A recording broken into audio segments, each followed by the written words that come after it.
talk about before we start. Very excited with some bits of news, but we'll do the we'll do that in a minute. Hang on. Right, okay, that there, and it's brilliant to have Anne on. I'm just gonna fiddle with some thingies a minute.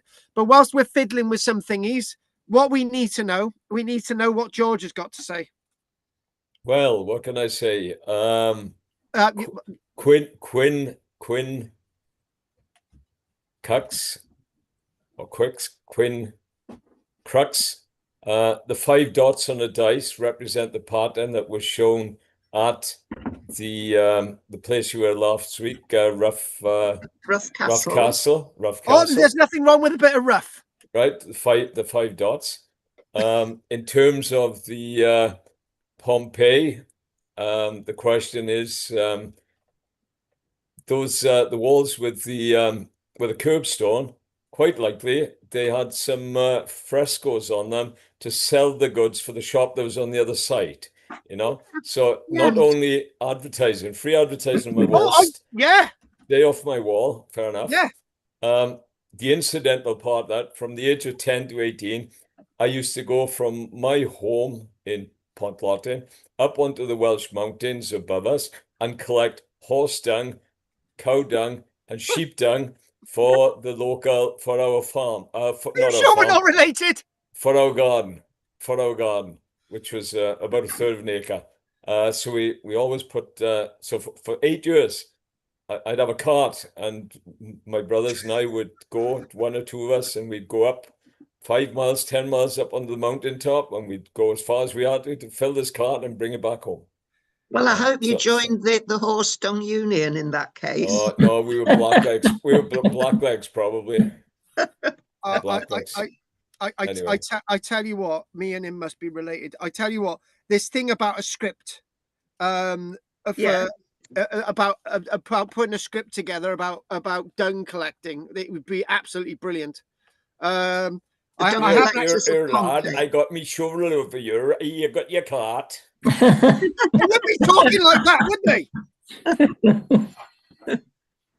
but I'm there's it. By the way, there's an image tonight, and Will is in it, right?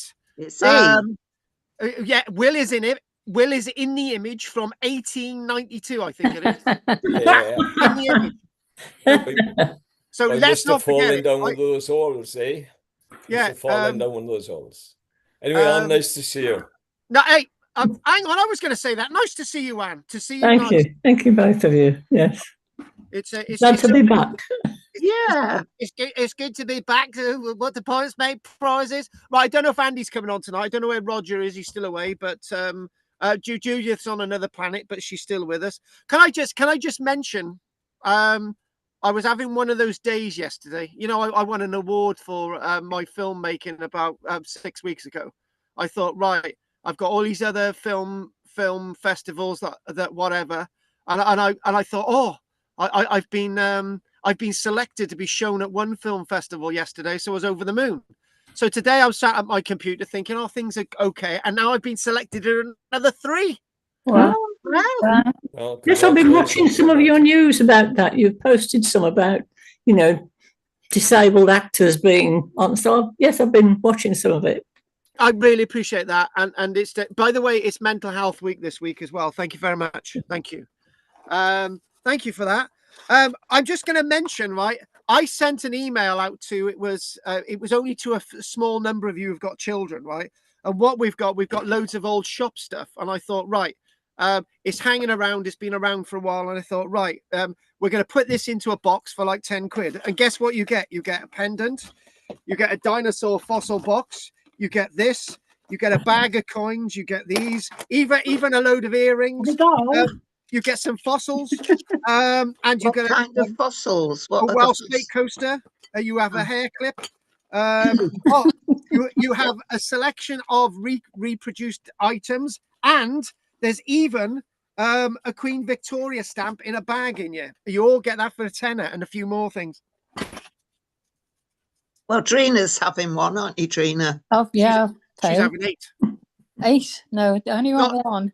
Drina's having 2, one for herself and one for the little... Exactly. exactly. So can I ask, has anyone got pierced ears here? Because we're going to put some. No. No. Oh well, you can have them then. I'll give them to Anne. My granddaughter has got pierced ears. Well, all right then. Well, I tell you what, with the earrings that Drina gets, right, she can give them to you. Okay. Judas getting some. Judas getting a pack anyway, just for the sake of it. Right, okay. We've got a few things to do tonight, and as the sound is going okay for now, right, everything's fine. Let's not touch the wood, right?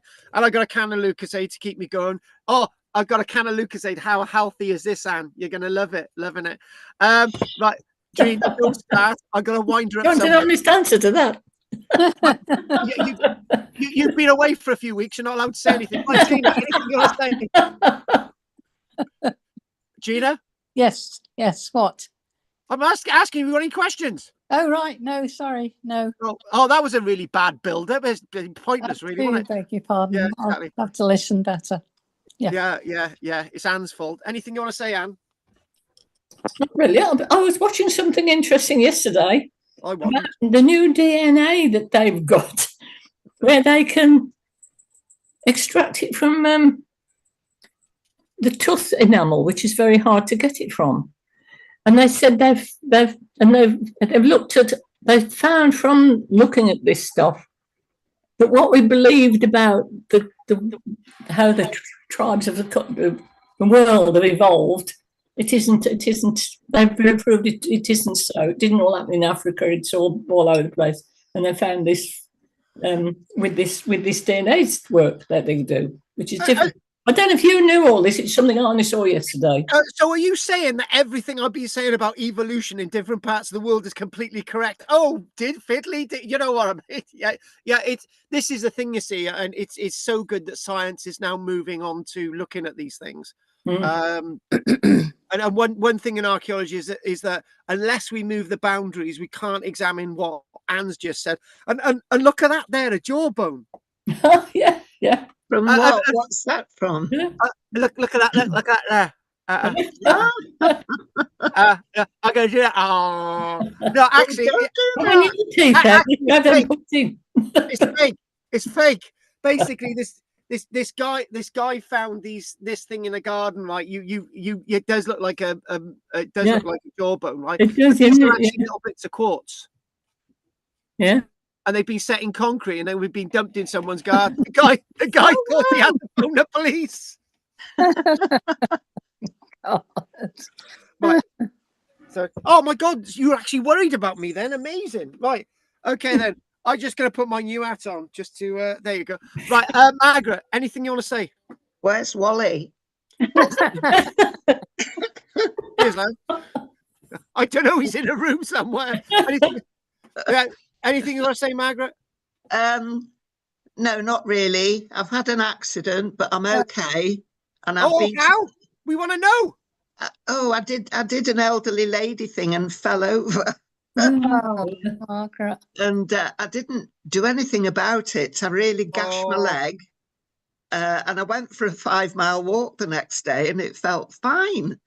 But then it got an infection in it.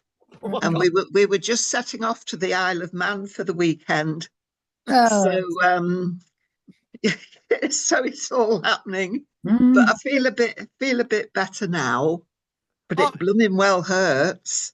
Just think, if I had a few needles, I could have injected you with some of the animal painkiller. It's the same stuff. Well, why didn't I think of that? Well, what you got to do? You got to go to the vets, right? You got to kick your dog a few times, and the dog's in agony, and you say, "Oh, he needs painkillers," right? So you say, "Have you ever injected an animal?" You say, "Yeah." So you've got a whole set of stuff then, and you've got these cheap painkillers that you can use on yourself. Well, I know the vets know more than our human doctors, don't they? Yeah, they do. They do. No, I don't suggest you hurt any animals or creatures, but you know, you can pretend. Yeah, just pretend. Yeah, there you go. Oh, terrible! My God, I love my animals. Oh, by the way, we're expecting little baby turkeys coming soon. Oh my God, a mini baldric, mini baldric. third generation. So she's there, sat on the eggs, sort of looking and waiting and waiting. And, Oh, to be a good one. so what we're going to call one Judith. Right. Anything from you, Judy? I don't know. I did. What? Well, I don't know how new it is, or whether you've already done it, or whether it's Yeah, go even on. true. Apparently, one of the bodies that was found in Pompeii, you know, the ash bodies that were empty. Well, Yeah, but they apparently, poured concrete in them. Yeah. Yeah.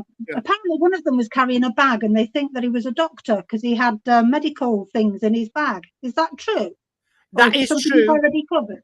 No, it's been mentioned. We've not really done that, but you are really right. What they can I just talk a little bit, because we're going to be mentioning Pompeii again tonight. We'll probably be doing Pompeii every single week now. But anyway, oh yeah, I found something else the other day, which is on my phone, which I still haven't shared with you. I'm going to remember that for next week. But anyway, so the point is, what they're doing is, originally there was this Italian archaeologist in 1862, I think it was, realized that if you poured plaster of Paris into these cavities, you can get the perfect shape of the humans, right? And I think at one point they've even used concrete, right? But what they found out is exactly what Judith said. When they've x-rayed lots of these plaster of Paris bodies, right, they've actually found out that they've got things with them, right? You know, they've got rings, they've got even bits of clothing or whatever, little bits of leather that survived, you know, all different types of things. And so what they're now doing, I have not actually found any actual physical image proof of this, but they're actually pouring perspex into them now, so that when they get the excavator around the body, they can see exactly what the person had when they were buried at Pompeii. But I gotta warn you about one thing. What you know, last week we Andy had the question about what's buried in the streets of Pompeii. They've actually found out that some of the material, the pumice and some of the materials actually falling on Pompeii were so hot they're actually melted some of the metal objects, right? Wow. So they've actually got melted objects at, you know, on the street level at Pompeii. So I thought I'd share that with you. Oh God, you've got to hope they died quick, don't you? Well, the thing is, the answer is no. Lots of them didn't. So obviously you've got the pyroclastic flow, you've got the gases going in there, and you've got the people, actually you can clearly see them choking, and dogs in writhing and agony because the sort of gases overtake them. So the best death would have been that you could have been standing in the forum, right, and a column falling on you and you're instantly dead. That's the best death. Oh dear. And we've actually got evidence of that. Oh, hang on. I think you're talking about hang on a minute. Am I putting one and two together and coming up with that? Isn't there a case of somebody actually dying in the way I've just said? A piece of column falls on them, and that is actually one of the people that have actually found to be a doctor. I think that Oh, I don't know. I didn't read that far. It just, yeah, I think you know, when you open your computer up and it says news of the day, it was one of those, and then sometimes it's 6 months old, and sometimes it's from several years before. Exactly. I've been caught out by one of them today, but I've decided to show you anyway. Anything from you, David? No, thank you. No. Okay, so I think we've covered absolutely everybody. So I think we're gonna crack on. And there's a mystery that we're gonna start off with tonight.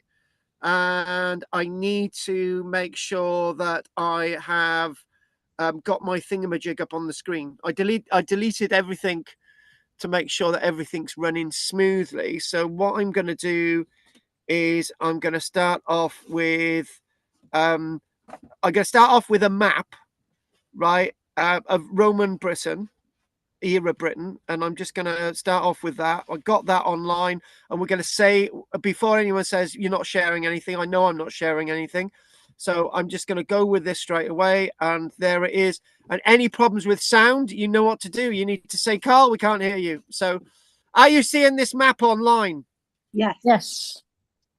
Right. Now, this interesting story about Roman barriers, Roman walls, blah blah blah, is a really interesting subject indeed, right? So we mentioned the other week this being the Portway, and this being a road that stretched all the way through from Londinium, Calivra Atrabatum, and De Novaria, which is Dorchester, right? And we even sort of stretched it over to Exeter, but we'll keep that. So we're thinking of the early stages, right, all the way to Colchester. This where the cursor's going back and forth. This is an early frontier in Roman era Britain that not many people talk about. But the Portway is like a raised road type context. In parts and so on, it looks like the defensive, because that's what they're exactly saying about the Fosse Way, which goes from from Lincoln all the way through to Exeter. They're saying that the Fosse Way or the Fosse Way or the Force Way. So you got this leading here, and they say this was a raised road going all the way from Lindum, Leicester, Ratea, all the way through to the likes of Corinium, Cirencester, all the way down to Exeter. So they refer to that as a Roman frontier by AD 60. So I think you can possibly say that the Portway is the much earlier frontier from basically roughly around up to about AD 50. So AD 50, AD 60. And strangely enough, this is what's happening along here. You've got the cursor again from Arbia Roman fort, right, to Corbridge to Lugvalium. Right, so you've got this frontier is known as the Stain Gate. So you could basically say somewhere in the middle there's another stopping point for the Romans, but this is a third identifiable frontier, right? So you're getting an idea. So this is by about AD 60. Now what's going on is something really odd, right? Ignore Hadrian's Wall, ignore the Antonine Wall. Where my hand is, that's called the Gask Ridge. Right, there's another frontier established where the cursor is called Gask Ridge, Gask. So how many frontiers are we up to now? We're up to 4. So the fourth frontier is where the hand is, where that word says Venicones, and then it's almost as if Roman administration retreats back to this frontier where you got the Stain Gate.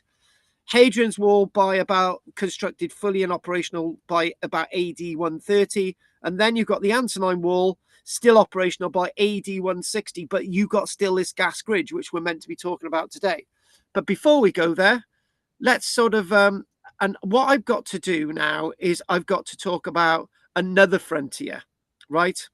But what I want to do is look at this map, right? So this is it shows a few interesting things, right? So how many frontiers we've got, I've forgotten, right? So anyway, so back to this again. So you've got this here, which is the Gask Ridge, which is our fourth frontier, right? So by sometime around AD 84, right? Can you see the Cleveland Dyke?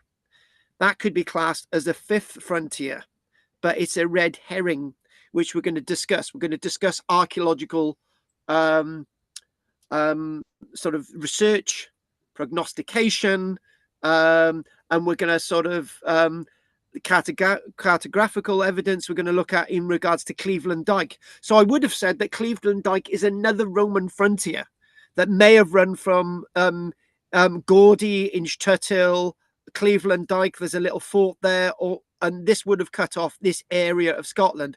But is it actually a proper Roman frontier? And the answer is no. So I want to do that. I want to look at that. But interesting enough, why we're fascinated by the Gask Ridge today is the Gask Ridge may have fallen in and out of use it may have actually still been operational partially after the Antonine Wall had actually been abandoned. Right, so this is actually Cramond, and I've mentioned that we're going to look at the Eagle of Cramond, but I sort of run out of time this week, but I may actually just chuck it on the internet if we can actually find it. And this is the Antonine Wall here. So last week we did Rough Castle. Now, I think Rough Castle is where we need to go today. So what we're going to do, because I'm using a slightly different technology, there it is straight away. And there I am.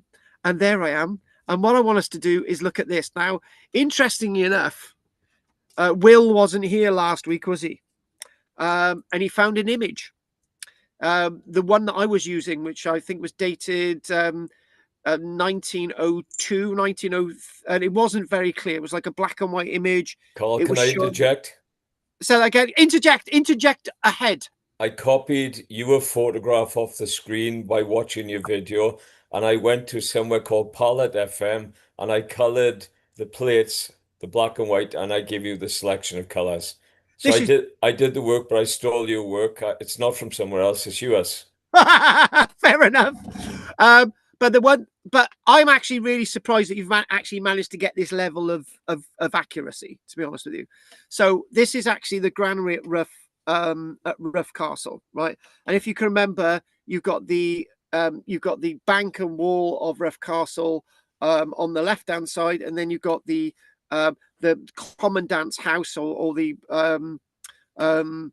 cohorter, the centurion is responsible for that small garrison. It become bigger, so difficult to work out what rank he was. And then you've got the granary in between, and you've got the Principia, and that's where the HQ was. And in the middle, you've got the granaries, right? I thought this was absolutely fascinating, but it's only now, looking at this illustration, it's only now that you can actually really understand how interesting this granaries is, because you've got 3 colored images, and this is like, I would say, if correct me for being this could be equally an image of this if it had been excavated in the 1980s, right? Because color has faded from our images from the 1980s, but this is not. This is from 1902, but it's been colored by the technique that Will has actually just told us. And then it looks even more alive. Look at that. Ooh. Right? Except I think this looks like a bit of an image from War of the Worlds, where you've actually got red weed. Mash and red weed, but I'm not criticizing him. But what I'm doing is, it actually brings the image alive. It really does. It's almost as if actually the other one's the better one, to be honest with you. If you squint your eyes, it's almost as if this is image from the 1980s, but it's not. This is image from 1902, but it's been colored, which is absolutely brilliant. And do you know what I might do? There's an image tonight, right? And this is a challenge for Will. There's an image tonight that shows somebody who looks like Will in it, right? And Will's challenge tonight it's an image from the 1800s, right? Late 1800s, 1890s, right? Will has actually got to color that now like this. But I'm really fascinated by this, because when this is obviously taken, they did have the ability to color images, right?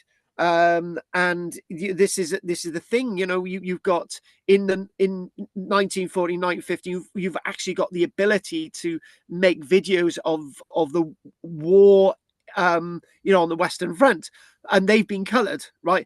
But this is brilliant.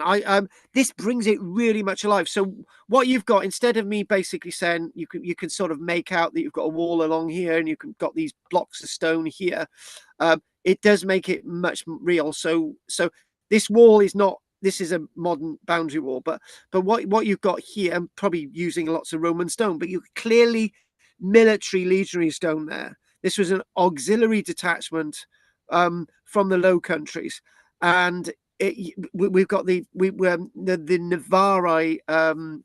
From from Navarre, from the sort of eastern France. So that was really good. So we had that last week. So I thought this was really good. Thank you very much for that, Will. And so what we're going to do there, don't I look great there? Yeah, love it. Now this I got caught out by this, because this had actually been discovered. I was looking. I was really excited by this, and I thought, love it. This is the foot of a life-size statue, right, of the Roman Emperor Marcus Aurelius, and look at the marble there. I tell you what, he's got better toes than me, to be honest with you. But I got caught out by this as myself, and I thought, is this a new discovery? It's not. It's from I can't for the life of me whether this was reported in 2002 or 2008, but I thought this was really interesting, and I just thought, look at the quality of the marble there. The statue must have been absolutely beautiful.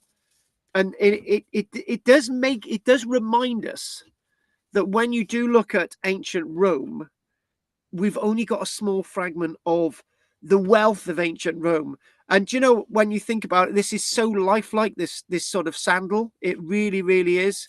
And yeah, so this when I say this is so lifelike, it was life size Marcus Aurelius, beautiful. So I thought I'd share this with you because it was a little bit of a nugget in there, because I get those little things that we find on the internet, like Judith did.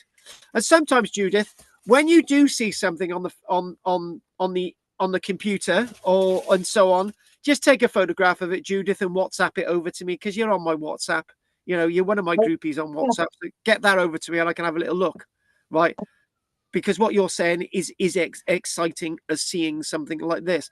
So what we're going to do, we're going to go to the mapping stuff again. Now, what's really fascinating about this is all these black lines, right? This is in a book.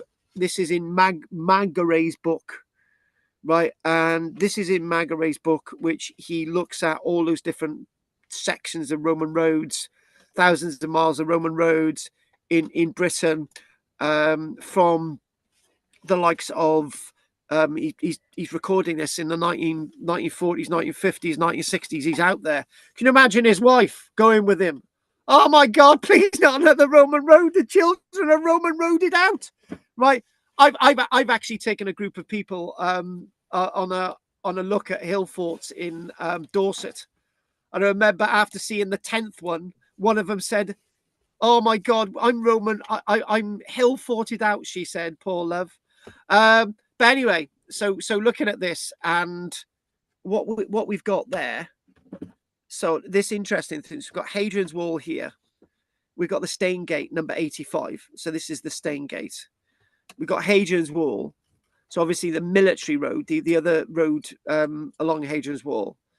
And then you go to High Rochester. The remains there are great. But one thing that you can actually clearly see, right, is that this is actually beyond Hadrian's Wall. This is a point I keep making, right? Water being fed to the garrisons along Hadrian's Wall, and we sort of go north, right? And we follow all the way up here. We've got Cramond, which is a really massively important place. When the Antonine Walls abandoned, Cramond is still operational as a military base. So it's starting to make you think. Andy made a really interesting point last week. I don't know if you realised how important it was. Andy said that, you know, we're building Hadrian's Wall out of stone, right? And the majority of the Antonine Wall is basically a stone base, right? One or two courses, and the rest of it is earth with a wooden palisade along the top, right? Very difficult to defend, because if you've got a wooden palisade, then there's going to be subsidence. It's going to be easily attacked. It's going to be so on and so on. Andy made the really important point, was that maybe the Antonine Wall was made in earth and timber, because it was seen to be temporary, right? And it wasn't made out of stone because they didn't perceive much of a threat from the local population, right? And I think that's a really interesting point. Remember, stone is permanent in the Roman eyes. Earth is temporary in the Roman eyes. But for native British people, as I used to do when I'm talking about my prehistoric stuff, earth could seem to be permanent, right? And the wall meant to be temporary. So obviously the earth is always going to be there, but the wall isn't, right? So we've got two different aspects with that. However, when you actually go all the way along here, and then this follows Cramond, probably to Bridgeness, this is where the road would go. And then we don't know where 905 would go. Where does this connect? So it's a road that we haven't really fully surveyed yet.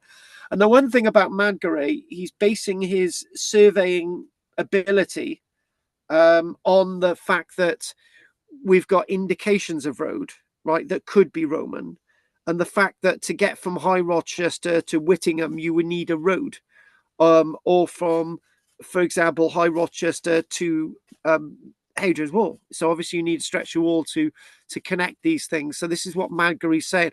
Madgary is not saying that everything has got the beautiful stone surface, like we would see the roads leading to Rome, right? It might just be an earthen bank with a gravel top on it, which we're seeing with lots of Roman era roads in Britain. So when you get away from, Roman roads, all roads lead to Rome, when you get away from that idea, right, and you go more towards earthen banks and following earlier route ways which the Romans followed, then you get maps like this, and then it becomes understandable. So when we think about this, is really interesting. So if you think about if you run here and you've got that site known as Ardoch, that's really, really interesting, Ardoch. And then you've got what's going along here. You've got signal stations. Now, signal stations run all the way to south of this part of the River Tay, right? And you've got this weird site known as Inch Tut Hill. Which is probably completely the wrong pronunciation, but Inch Tut, meaning Tut actually means hill. So it's the Inch Tut hill, well, whatever. What Tut means hill, actually. No idea what the word inch means, and that's probably the right pronunciation. But the Scots would probably say "Heard and heard." Anyway, and then the road would lead to Kirriemuir, and then we've got evidence that we've got marching camps going all the way through to Aberdeen, all the way through to Inverness, and then all the way through to John O'Groats. Right, I was going to say Land's End then, but that would completely confuse you all, which it isn't. But so this is the point. And then when we get to another map, right, we love maps. I know one of you loves maps. I'm just doing it for you. So what we've got here, we've got interesting that this is a map from 1928. This was stolen from the history room in school. Did I say that? No, I didn't. No, they were getting rid of it actually. But so got this from my old school. But interesting enough, this is dated to 1928, right? And what you've got here, right? You don't have that other frontier that I showed you on this map. It's not on here, right? Because that's what we're going to go on to in a short while. So you've got this site known as Ardoch, and these weird things with the circle and a cross, we know of more of them now, but these are known as signal stations, right? And these are really interesting, odd-shaped towers, right? And the one thing tonight, I thought what I could do is I could just chuck loads of these images in, but I thought, no, I'm not going to do that because it'd be nice to look at Ardoch nicely. It'd be nice to look at a bit of archaeology, trying to get things right, right? And what you've got, the one thing about Scotland is there's very likely to be a lot more Roman stuff in Scotland. But as you can imagine, the Grampians, trees, it's going to be very difficult to find lots of things in Scotland now. And missing Roman town sites, right? We've got indication of Carpo, what's going on there. But we've got another map coming up, and the person here, Agricola's Antonine Wall, writing that on there. So we'll go on to the next map. Now, we're going to leave this a minute because this will interest somebody else, right? Now, this is rather interesting. Now, this is interesting because what we've got the Antonine Wall here. Do you see all these little dots here? These indicate Roman finds, right? Whatever they are, right? And or Roman little settlements, farmsteads, all those types of things. That there is a Roman marker, Roman sort of mile marker or whatever it is. But mind you, there's only one, but lots of them would have been reused. So by the time you get to this, you notice the difference. There's a lot more of these signal stations, and then there's a lot more other Roman sites. This is basically dated 1978. You can't get this map anymore. You can't get this for love nor money, right? To me, this is so precious because I love using this map to teach with.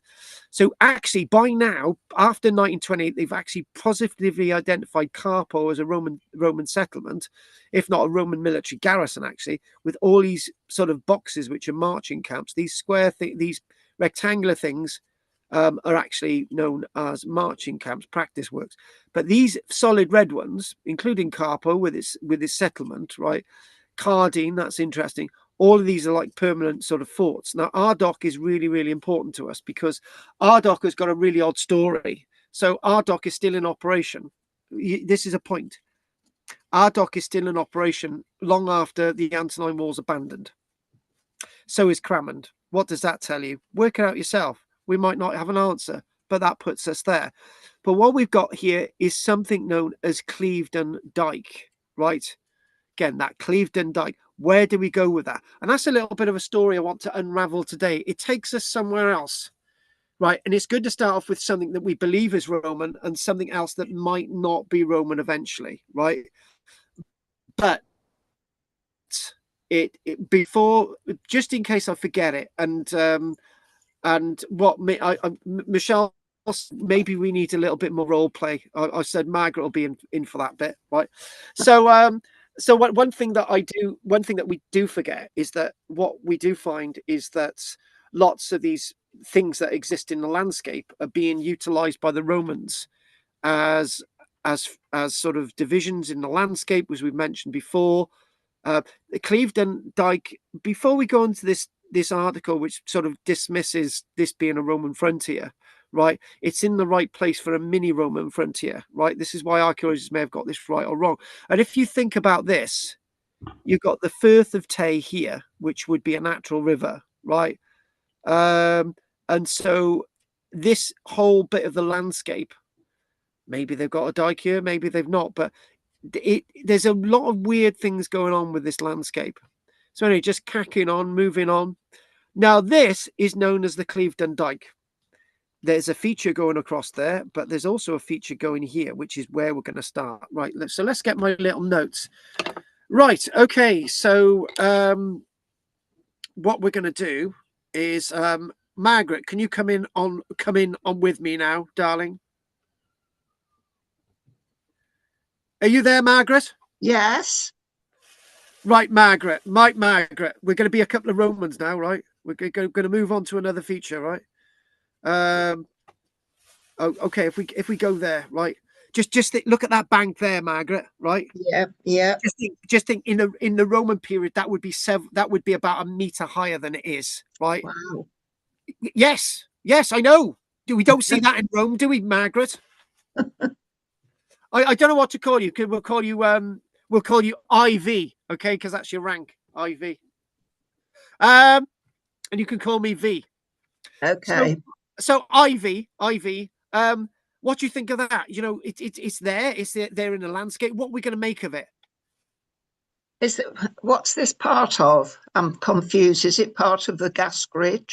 You don't know it's part of the gas grid. We haven't built any frontiers yet. We're Romans. We're Romans, Margaret. There's no name for it.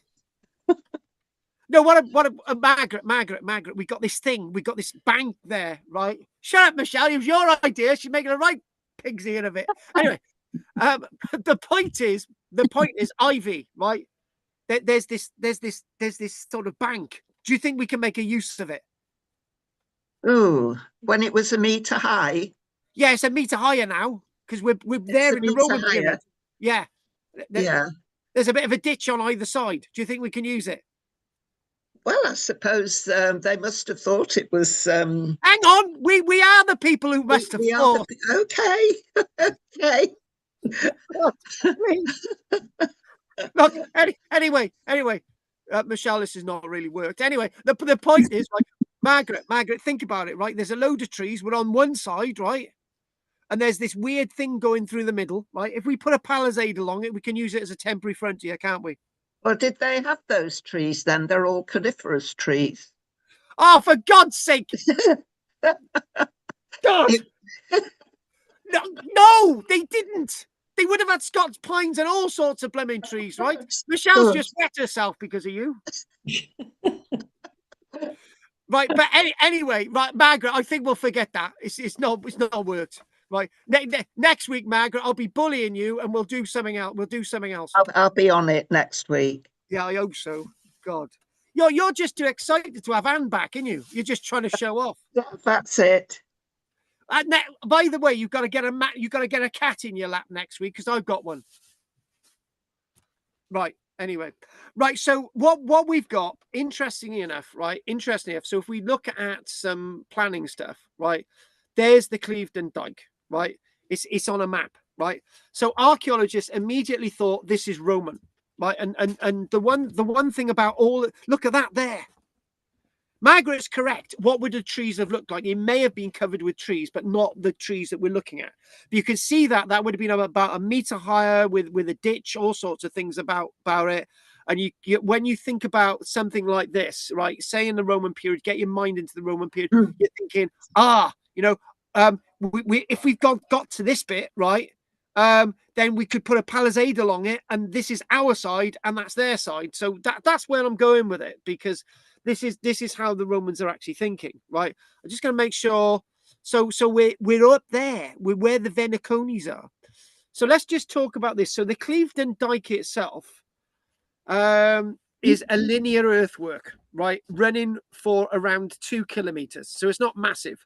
Located north of the village of Merclure, within the broad valley of Strathmore. So what we've got there, where's the map? I just done the map. There it is, right. We've got the map. Yeah, good. So basically, you've got a stream over there on the right, right? You've got this dike thing going for 2 kilometers. And what's the first thing that archaeologists are going to think when they're looking at this? They're going to think it's a something from the Roman period. So what it says, you've got the ditch in the middle there. Start again. You've got the bank in the middle there, right? There's the bank. But when it's been ploughed out, which is there, that's been ploughed out. So basically, there would have been a bank in the middle with 2 ditches either side, right? The Romans would have seen a bank and 2 ditches either side along the whole length of it. So as we know, it runs, if we go there it is. It runs through woodland, right? And it runs for 2 kilometers. So it said it runs through woodland as an upstanding earthwork, which is what we've got there. You can see that there's a trace of it there. And basically as a crop mark, which is, hang on, I'll get this right in a minute. That there's a crop mark, right? So basically 350 meters of crop mark, 1,800 meters going through what we've got. Hang on, I'll get this right in a minute. Going through the woodland, and there it is. And there's a bit that they cut the trees down. So it's obviously over 2 kilometers. And it says, for example, this is a massive set of earthworks, and they're thinking, obviously, the Romans have built this, right? So how do they know the Romans built it? This is why we're doing the research, love. Right, so there we go. So they're saying the 2 ditches. You can see the 2 lines of the ditches there. One there, one there. Keep on it, Anne. Keep questioning me. So the ditch itself, it would have been a bank in the middle. Obviously, that's been ploughed out. The ditch runs from 28 to 15 meters apart with a bank in the middle, right? And they reckon that the ditch itself was between 1.5 to 5 meters wide, so it varied over the over 2.5 kilometer length. The central bank, from what we can work out in the archaeology, and there's the bank itself, was between 7 and 15 meters wide, and that varied. And what exists today is just under 2 meters high. So obviously, if you had another meter back in the Roman period and maybe another meter when it was actually built, there's a clue. And the clue is that we'll go on to the brief history after we've actually told you what this is specifically. Due to its apparent straightness, there we go. Due to its apparent straightness and relationship with, for example, Inch Tuthill, there it is. Archaeologists immediately presumed it was Roman. And they'd immediately presumed it was Roman well beyond this map when this was published in 1978. However, following an increase in Neolithic monuments identified in Tayside, so this whole area of Tayside, the River Tay, and you've got the river, so you've got the River Tay, and recognition of the complexity of these monuments, this is now believed by Clevedon Dyke is now believed by most archaeologists as being something very, very rare indeed, and we never even covered it when we did it. It's believed to be a 6,000-year-old Neolithic monument. How wrong the archaeologists were. However, I would argue that having a bank in the middle and a ditch either side, right, would be an interesting stopping point for the Roman army for a short period of time to use this as an identifiable thing, right? Now, this is one of the things with archaeology. This is the Clevedon Dyke in Perth and Kinross Heritage Trust landscape. So when this is why the Magaray map came into. This is why this came in. So if we go back to the Magaray map, we still haven't done that. So the Magaray map. Well, when you think about this, right, most of these actually followed existing trackways, right, and it made sense for the Romans to follow an existing trackway and say, "Oh, that'll be interesting. We'll put a town and a fort at High Rochester." And they kept going. We'll put something in Newstead, and this is how things go in history, right? They follow the existing landscape. And one of the things with the Gascoigne in particular, which we will do, is if you're looking at the Gascoigne from our dock, it's a natural frontier. It's a natural ridge. So that then ties us into archaeologists making the mistake of this, which you can obviously understand, right? So the brief history, the Cleveland Dyke. I know Andy would have really liked to have heard this tonight, but I don't know where he is. He's probably rescuing 1,000 people. So the Cleveland Dyke appears to be mentioned first, not in the Roman period, but mentioned in 1772 by a chap by the name of Thomas Marshall. And this is where the Roman bit comes in, right? He sees this on the landscape, right from there, running all the way through.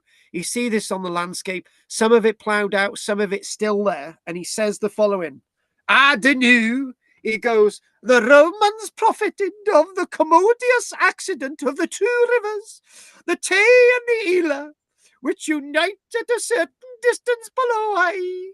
These form two secure fences. The Romans made a third wall of great thickness." So basically what he's saying that this was a frontier between the two rivers. Anyway, carrying on. "Defended again by a ditch both on the inside and the outside." The problem is that should have given it away, because even though if you compare this with sort of Hadrian's Wall, there might be a ditch on the south side, right? And you're thinking, well, hang on a minute, and there's a heavy ditch on the north side of the Antonine Wall, right? But where in all of this do we actually have ditches on, either of these banks? But there you go. He goes on, "Defended." Oh, we've done that bit. These extended 3 miles in a line from the Tay to the Isla, leaving within a vast space in form of a delta. I must note the wall is styled the Cleaving Wall." So basically he called it the Cleaving Wall. In other words, the Cleaving Dyke. Now there's something interesting about this. You know the word dyke? Yeah. I've seen it before. No, don't get excited, Will. It's not what you think, right? The word dyke in Scotland means bank, right?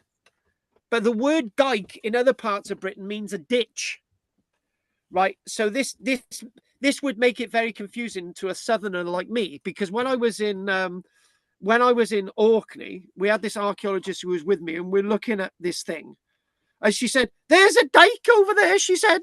And I said, "Where?" And she said, "It's over there, it's in front of you," she said. Oh, she was from Cardiff, It's actually. Welsh. "It's in front of you, there it is, there. Look up there, open your bloody eyes," she said. Anyway, so basically, no, I said, "I can't see it." And she said, "It's there." So she stood on this bank.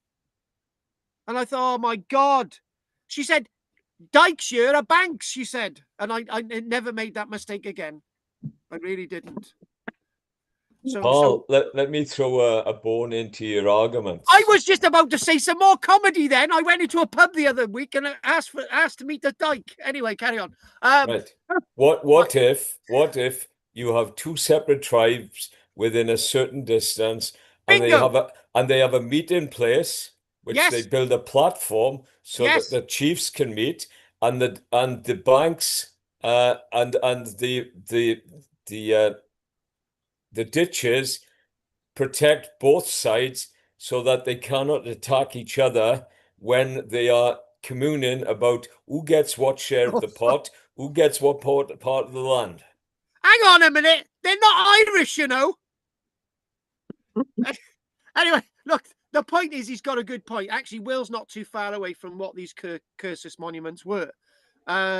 Because lots of us archaeologists believe something similar to what Will just said. But because there's a ditch on either side and there's a bank in the middle and it goes on for 2-3 miles, and the Dorset Cursus monument goes on for the avenue, they call it down there.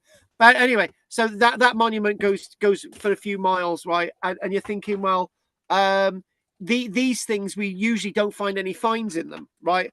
And lots of us archaeologists believe that there's a ditch either side because they were an area for the gods, right? It was a forbidden zone for people to actually go. There was a ditch either side, right? So there's loads of different ways of looking at this, but overall, Will, you would agree it's some kind of division, it's some kind of boundary, so which we can all agree on that. So anyway, so cracking on with this. So the archaeologists were convinced from 1800 it was definitely a Roman dike. 100%, it was definitely a Roman frontier, right? So anyway, let's crack on because we've got a bit of a way to go. So the interpretation is unchanged in the old statistical account of Scotland in 1797, or the Knox report in 1891, indicating the start of the tradition of the Clevedon Dyke as Roman, as they saw it in the late 1700s. So when we actually look at sort of all mapping on the Ordnance Survey, then comes from this. It's the Clevedon Dyke. It's Roman. It's going to be Roman forever, right? And if we zoomed out on this, it would basically it would label this as different things. So before the Ordnance Survey, it labeled it in 1783 and 1784 as a dike that was associated with a Roman camp. On one map, it said it's a Roman wall, right? So on a writer known as Stobie in 1783, he basically said on his own map, it shows no more detail beyond the stylized representation, but it shows what can only be seen as a bank and ditches. Some excavation of the dike was undertaken in the early 1900s, and that's where we go with that excavation plan. So if we go with there it is. So what you've got various indication of stages of building of this dike. You've got one stage there, another stage there, another stage there, and another stage. So it's added to over a period of time, right? But this is a cross section. This is 1939 by Richmond. There's another image, 1901 by the archaeologist Abercrombie, who's quite a big archaeologist at the time in 1901. So Richmond drew photographed this in 1939 at the same time that we're working a few miles south on Sutton Hoo. Now, both these archaeologists, Abercrombie and Richmond, 01 and 1939 respectively, both approached the dike on the assumption that it was Roman and continued to promote it as such, despite there being no direct archaeological evidence. So they're finding no archaeology associated with it, except for the bank and the ditch, where there's no dating evidence, right? But there was only 3 cross sections of the bank. And what it was described as the sections were, there was a bank constructed of sand and gravel with clayish material added on the bank. Right. Abercrombie described it as perfectly straight in 1902 without the ability of aerial photography. Right. It can't exactly be straight because it's different widths, the ditch is different widths. So so what we've got then is the archaeologist Richmond basically said, it suggested that the monument, now this is interesting, right? Richmond, the archaeologist in 1940 suggested that it's valueless as a defensive monument. So now he's thinking against the throw of suggestion, but he's still saying the ditch being not substantial enough or bank high enough, and instead suggested it be a Roman political boundary. Well, that actually ties in with what Williams just said, it's a boundary of sorts. So the Roman interpretation of the Clevedon Dyke was increasingly challenged in the 1980s, and that's not long after it was actually marked on our Ordnance Survey map there as the Clevedon Dyke, right? So, but the archaeologists are responsible for this Ordnance Survey map, right? Even though it's brilliant, it's on there as Clevedon Dyke, right? So it's marked as a frontier, a boundary, right? So it's an irregular shape, really. And even though it does look straight from the sky, right, you can basically tell that there's a little bit of a bend to that anyway, line of sight. So they started doing aerial photography. Such characteristics were more similar to Neolithic monuments. And between 1993 and 1997, a program of survey and excavation were undertaken by two archaeologists by the name of Gordon, Barclay, and Maxwell. And then they basically did a complete survey of the dike. So the dike appeared to have been built, and it basically says, if we go with here, it basically says that the dike appeared to have been built from northwest to southeast and contained 4 clear, deliberate breaks. So it was in sections. It was built in section, right? And actually saying there was 5 sections eventually, 5 sections added together, right, with different phases of build, right? And then so they're saying each section, excluding the 5th section,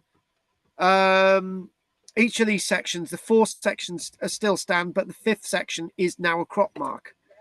And they're saying that there were 28 that hang on, yeah, they're saying that, forget the 28 bit, that they're saying that when they've looked at this, the regularity and irregularity of whether it's straight and aligned, right, isn't consistent. So it's an irregular landscape.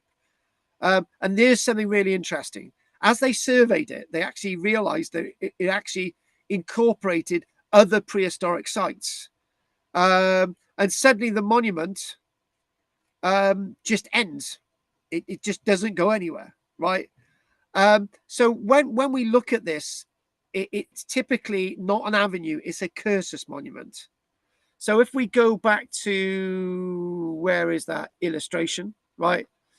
You can see the bank there, but the ditch either side is actually being filled in. So in conclusion, it says, the purpose and constructional variations seen within the Clevedon Dyke can only be guessed at. But, you know, over that length of maybe more than 2.5 kilometers, because some of it's been eroded away.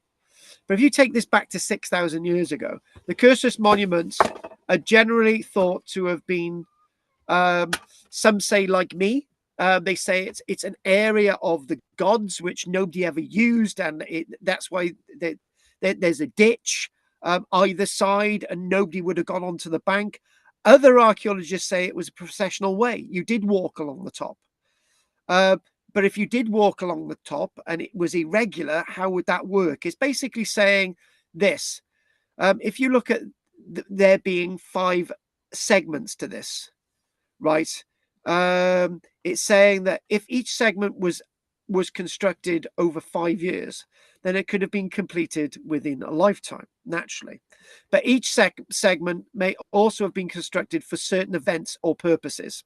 Now, this is interesting. I've never heard this with cursus monuments. Remember all those cursus monuments? There's not many in the country, but it basically said that maybe a length was built in connection with the birth of somebody, in connection with the death of somebody. So the variation seen in the shape of each segment, the width and depth, and my sheep are going nuts, fundamentally don't indicate that this was built by the Romans. However, it is essential to consider that whatever the reason involved in the construction of the individual parts of the monument, it is overall a single monument, and continuity was clearly intended as an integral part of its function and meaning. So obviously they're trying to preserve this and keep it going. So in conclusion with all of this, right? In conclusion, let's just sort of conclude on this, right? So it started off that people believed in the late 1700s, the Clevedon Dyke was a Roman monument. It was actually missing on the 1928 map, if you remember, right? Because it's not on, where's my 28 map? It's not there. it's not on the map. So what if it's Roman? Why isn't it not on there? Even though people in 1928 said it was Roman, right? So then it's back on the map in 1978 as Roman. There it is, the Clevedon Dyke. If we zoom in again, and then the archaeologists researching this, that to me, if somebody showed me an image of that, I would not say it was Roman today. I would clearly say that was the Cursus monument. But you can see a little bit of a shade there where there was a bit of a bank there once. Remember, this was up to 50 meters wide from these parallel banks, right? And the bank itself up to 15 meters wide, right? So that was up to 15 meters wide. There's no ditch on either side because it's all been filled in, and because of the erosion of the bank is filled in the ditch, right? And the bank itself was up to 1.5 meters wide. So the Clevedon Dyke, and you can clearly see that even on this, it's sort of showing a bit of a ditch here, right? Clearly seeing the dike here. And there you go. They've got the bank surviving there where they've taken the trees down, right? And this is the thing with plantations, right? These trees would have been deliberately planted in the archaeology. So I don't know how this is being managed. So what we're going to do now, I think we might do a little bit more. So we've gone beyond the Antonine Wall. Let's go on to, let's just go on to the Gascoigne project, right? Before you jump again, Carl. Oh, yeah. Before I jump again, go for it. Right. If the polar north was to the northwest 2,000 years ago, and if that was in alignment with a certain star cluster like Polaris, the question is not just like Stonehenge, where you had the Stonehenge Way, which was supposed to align with the sunrise, perhaps with the Scots, you had a different aspect of looking at the stars or the moon in relation to certain times of the year. So it could have been ceremonial to that degree. And do you know what, right? Do you know what? When we were doing the Neolithic stuff, it's a shame you weren't with us when we were doing the Neolithic stuff, because unfortunately, the classes would have been quite boring, Will, because we wouldn't have disagreed much. Right. Some of what you said was some of what we discussed when we were looking at some of these monuments. There's a Mesolithic monument in Scotland that we've got all these pits in the ground, and they're organized in a certain way.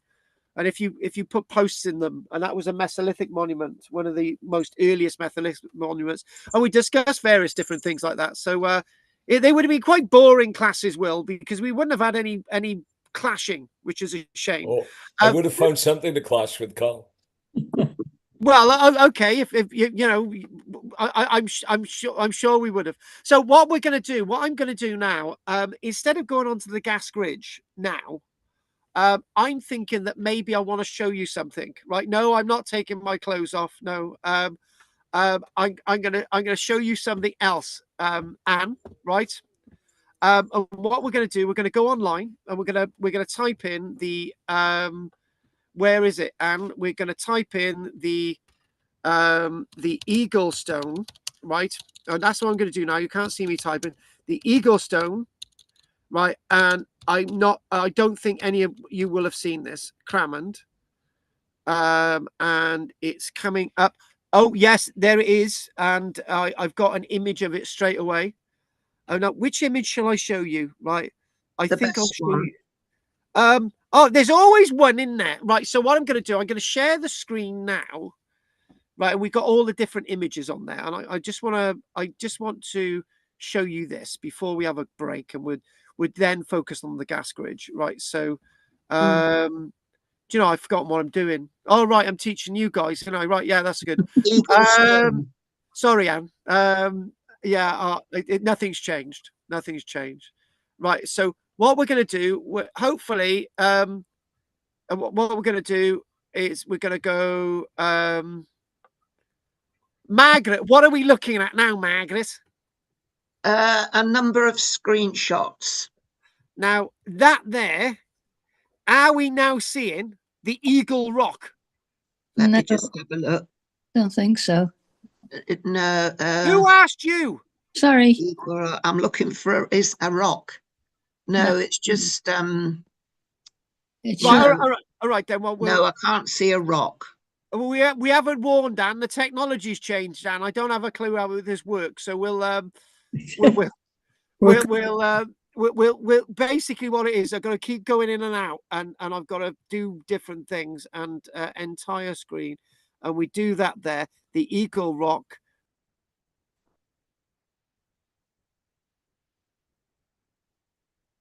Yes. Eagle Rock, Cramond, Northwest Edinburgh. And you're on mute, Carl. Oh no, he is, isn't he?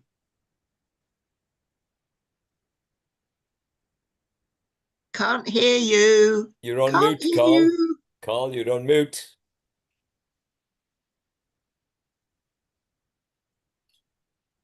You're on mute, Carl. Well, you can't add anything. It's on mute, you can't do anything.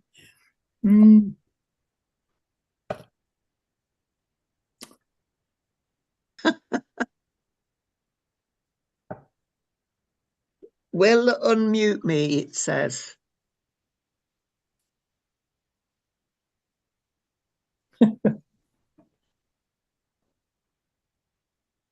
Oh, I'm back. I can breathe. Do you know what? I was really you can see this now, can't you? Yes. Yes. This is the Eagle Rock at Cramond, right?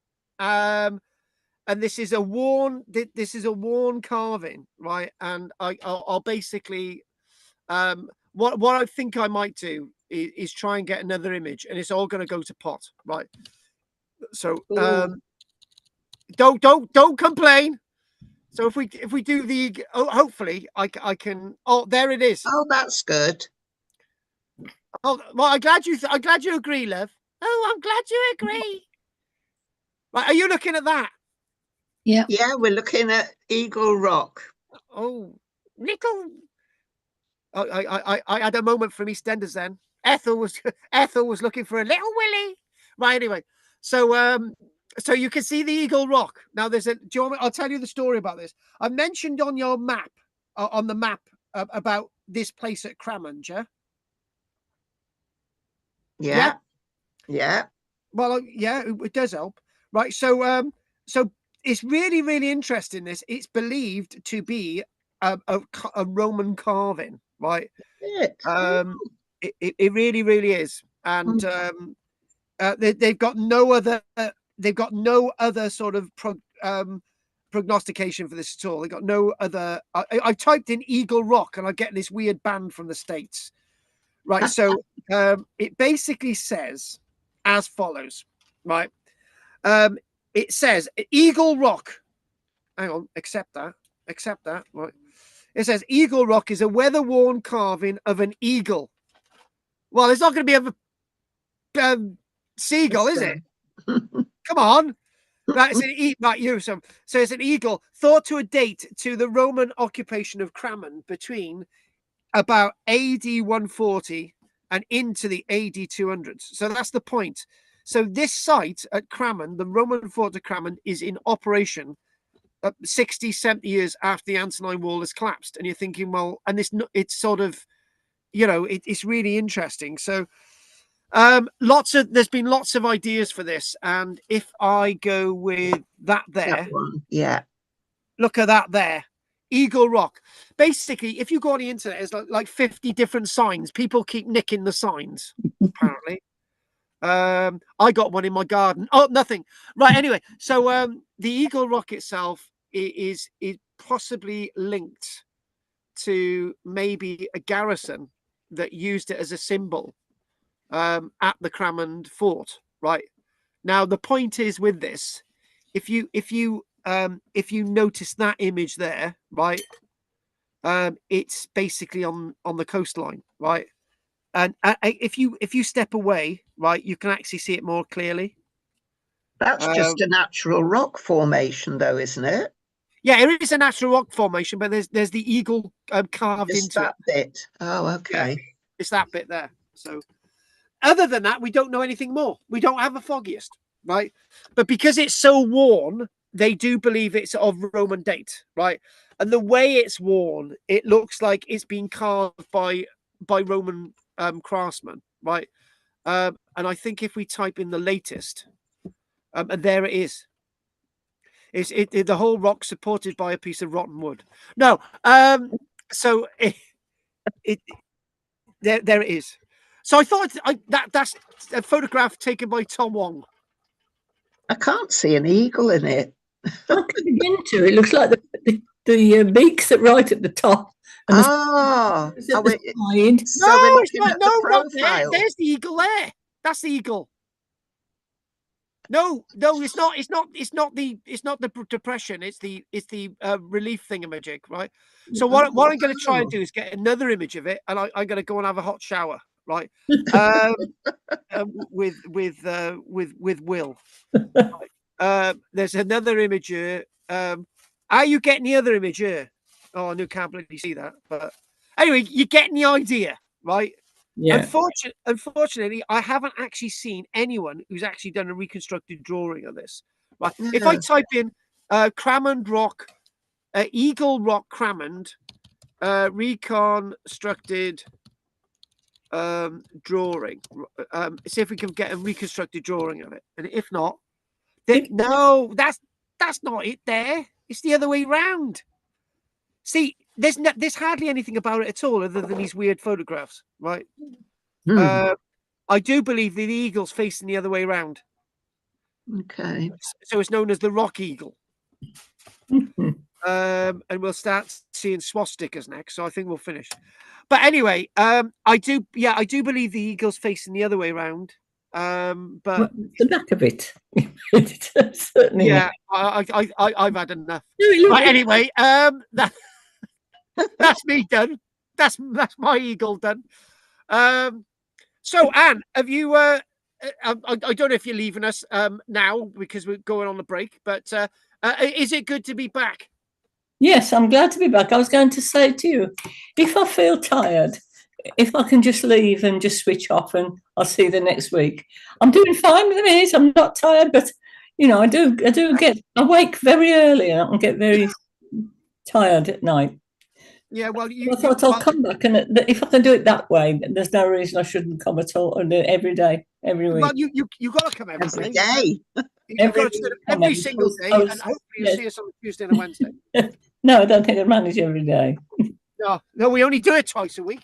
But by the way, you got to have a cat with you. There's my cat. Oh, bless it! Isn't it lovely? He's called Marley. Oh, he's gorgeous. He's gorgeous. He's my Marley, but mind you, Michelle knows that we have me and Marley have little fights. But anyway, anyway, nice to have you back, Anne. And if you are going to follow us after the break, then that's good. So we'll ask David in a moment. So before we ask David, it's a bit weird, the image that I'm seeing of Drina, but yeah, go for it, Drina. Yes. Just see glasses. No, I've got no questions. Thank you. Right. Okay. Good. Right. Okay. We'll do David now. David, any interesting questions from you? No, sorry. Are you staying or leaving us now, David? I'm leaving. Okay, then, David. Anyway, nice to have you along. See you next week, Yo. David. Bye. Night, David. Good night, David. Night, David. Was that eagle in the front of it? It looked as though it had got almost a sort of, you could put liquid in it. It looked like a bowl at the front of it. It looked a bit weird. It's like the thing is, there's not enough information on it. I did a recording on this, and I thought, okay, so sometimes you'll find this. You only get stuff about it on the internet, and there's nothing published, and then you get other stuff that there's only published stuff, and there's no photographs on the internet. This is what I'm finding. So sometimes when I found that wall at Lincoln that time, and I said, when I originally did the research on Lincoln, I couldn't find this wall anywhere, and then suddenly, because I had to specifically put something in, I found it, right? I actually found it initially in a book, and then I went on the internet. So something like this you're not going to really be able to find in a book, but it's a nightmare. It really is. Anyway, thank you for that, Anne. Talking about nightmares, Judith. No, nothing from me, thank you. All right, good. Oh, that's a shame. I like Judith making weird remarks about King Arthur. What was that?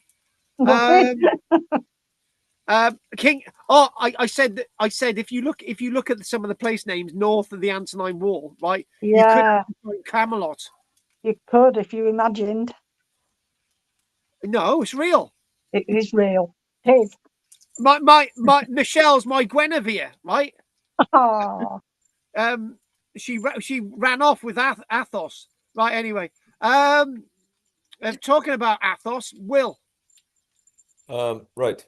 If around that Eagle Rock you have holes around the rock for lamps or for torches, imagine in the night, if this is an indicator, either if it's out to the sea, that it says this is where we are, or to the local tribesman, this is the area that belongs to us. So if you excavate and you find post holes for torches, and you can find something that says they use different torches, there's a symbolism as to what it is. An illuminated eagle. Exactly. Yeah.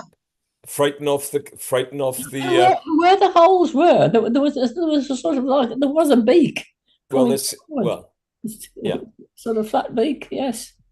But I'm saying torches would highlight the figurine, yeah, so that if there are encroaching tribesmen or Scotsmen or half Scotsmen, the ones without the kilt, then of course you might say, yeah, it's a way of flashing the presence of the Roman army. Hang on a minute, stop a minute. You're talking about Scotsmen without kilts and then they're flashing. How can you flash without a kilt? Ah, well, ask a Scotsman. I mean, another thing that could make the eagle look more frightening is if at the bowl that comes in front, you could light a fire. Yes. It sort of faces look awful lit from below, don't they? You know, they can look real scary. If you want to look like a witch, put your light below your face. There you are. Yeah. You should wake up with Michelle one night. Yeah, that's very scary. Right, okay. Anyway, Cleveland Dyke. Carl, you did put a D in there somewhere on occasion. Cleveland Dyke. Oh, right. Okay. Oh my God, he's getting really boisterous tonight, isn't he? Actually, let me come back to that 1 minute, Carl. If you look at Google Earth and look at that, there are several. There's the main section, and you've got at least another one 10, 15, 20, 30, 40 yards away. And if you go further to the east, you have a small rise, which appears to be following a concentric circle, not a straight line, but a circle, but a straight part of a straight hedging, which suggests possibly there was a continuation there. I saw I got that. Will, it broke up a bit. Right. But there is, hang on, Will, you've just made a good point. The point is, because it's been looked at as a Roman monument for all this time, right? You can get an idea, because it's not been then studied as a prehistoric monument. So all the other features in the landscape haven't been added to the prehistoric monument in understanding it. And that's where we need to go next. Will is dead right. So who have we got left now? We've done Gobby Judith. We've done Lovely Anne. We've done Drina, and the only one who hasn't opened her cake hole is Margaret. What was I going to say? I can't remember what I was going to say.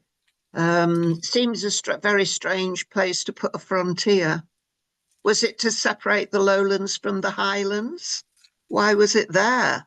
Well, the thing is, right, if we think about this as a prehistoric monument, right, which it is, right, and lots of things in Britain are prehistoric in the Roman period. For example, if you look at Silbury Hill, there's possible evidence on the top of Silbury Hill. It was used in the Roman period, maybe as a temple on top, but it was built in the prehistoric period. So these things were reused.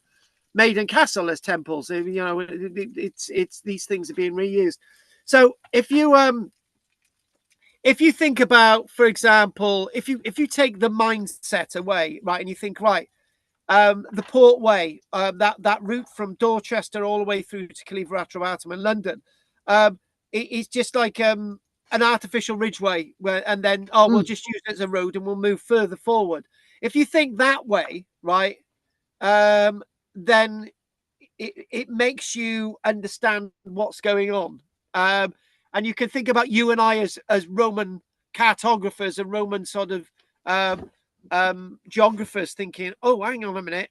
Should we just use this as a benchmark to what's before and what's after, right? And we'll just put this on the maps, right?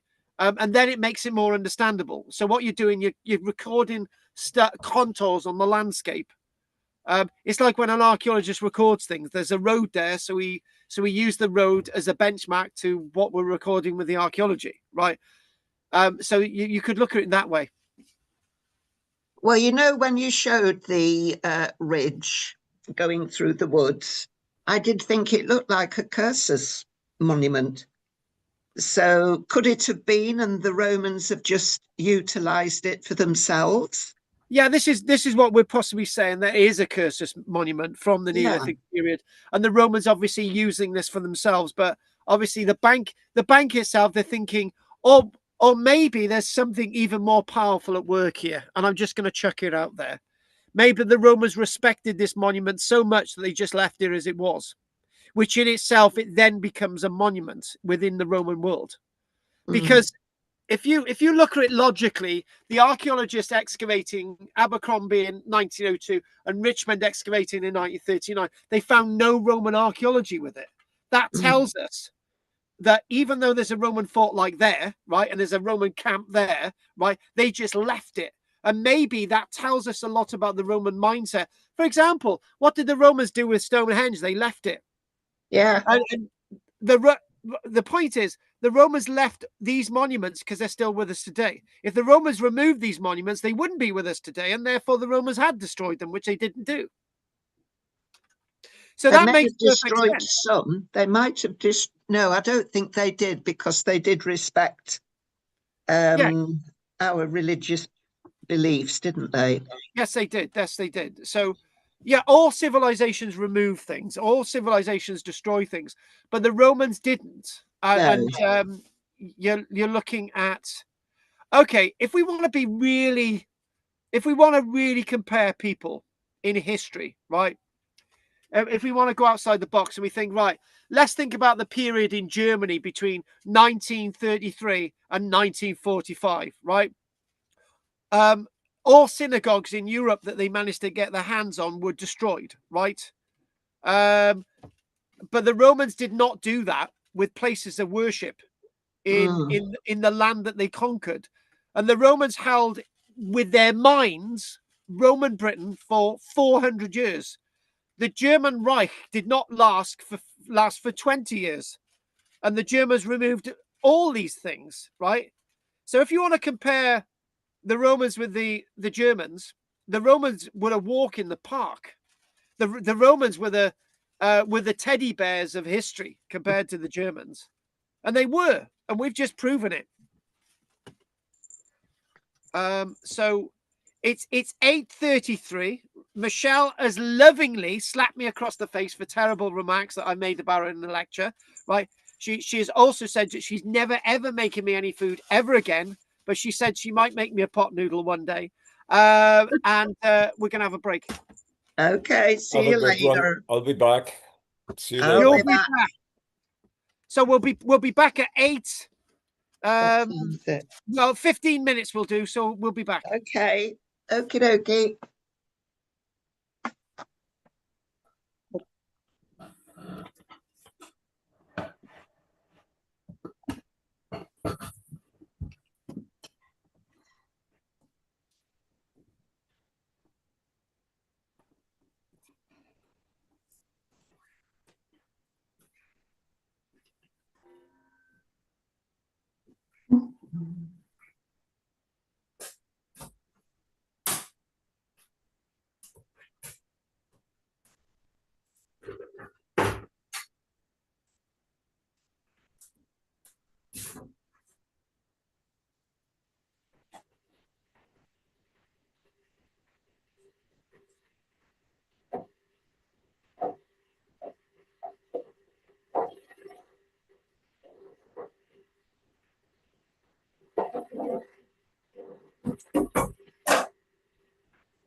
Bel enjeu, bel enjeu, bel enjeu, la route est long. La route est long, bel enjeu, la.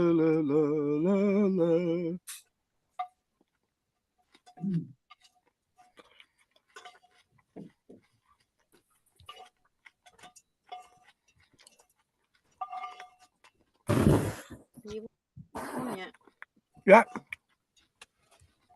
Well, How you doing, loves? I'm all right. Well, whilst we're waiting for Will, we'll go. Isn't it rich? Oh, no. Will you bear me here at last on the ground, you in midair? Where are the clowns? I think they're here, man. They are. So the big question is, right? Yeah. How would your youngster appreciate a load of fossilized shark teeth? Shark's teeth. Yeah. Fossilized shark's teeth. She'd Yeah. probably like those, actually. Well, one of you's having dinosaur poo, and the other one's having. What a choice. Well, exactly. Which are you having, Drina? I think Gina can have the fossilized dinosaur poo. She'll like that. You could make a necklace of dinosaur teeth, couldn't you? Yeah, yay. Well, and you could have fossilized dinosaur poo as well. Yeah. Absolutely. Yeah. Poo. I don't know what colour it would be. It might. No, it's brown. It is brown. Is it? Oh, right. No, I don't like brown. That wouldn't do anything good at all for any jewellery. No, that's true. That's true. Well, do you know, I went to the Isle of Man last weekend. Oh, you did make it. But hang on yes. a minute. You gave the impression you didn't go. No, I did go. I managed to see a doctor in the morning before I left, and he gave me some antibiotics. So I was okay. Anyway, in the Isle of Man, we got a tram up their only mountain there, which is 621 meters high. Is it called the only mountain? It's called Snaefell. Snaefell. And so at the top, there's a restaurant and everything. But reading the plaque, it only took them 7 months to build. Oh. Yeah, if they did it now, it'd take them 7 years. Yeah. The planning permission would take that long. Oh, and the objections. Started. But isn't that incredible in really rough terrain as well? Yeah, absolutely. The thing is, it's like this tunnel under Stonehenge that was never built. It still might be, though. Oh, do you know? It's like all I know is when they were talking about it in the 1990s, they'd already spent £5 million in consultation. This was in the 90s, so it must have gone through about £100 million so far just to even talk about it. It's ridiculous. Yeah. Crackers. Makes you mad. Oh yeah. What a waste. I could have spent it all on your toenails, Margaret. Absolutely. So, Judith would have spent it on a new dog. Oh. Have you lost your dog, Judith? No, we've got two. She wants to lose them. Oh no, they just are. One of them's lying on my feet. Oh. I wouldn't have two. It's hard work. I wouldn't have three. No. Well, we say the same about cats. We got two cats. We got the Dark Lord and we got Monster. And the Dark Lord is a cat that's growing and growing and growing and growing. And Marley's a tiny little black and white cat that you've seen.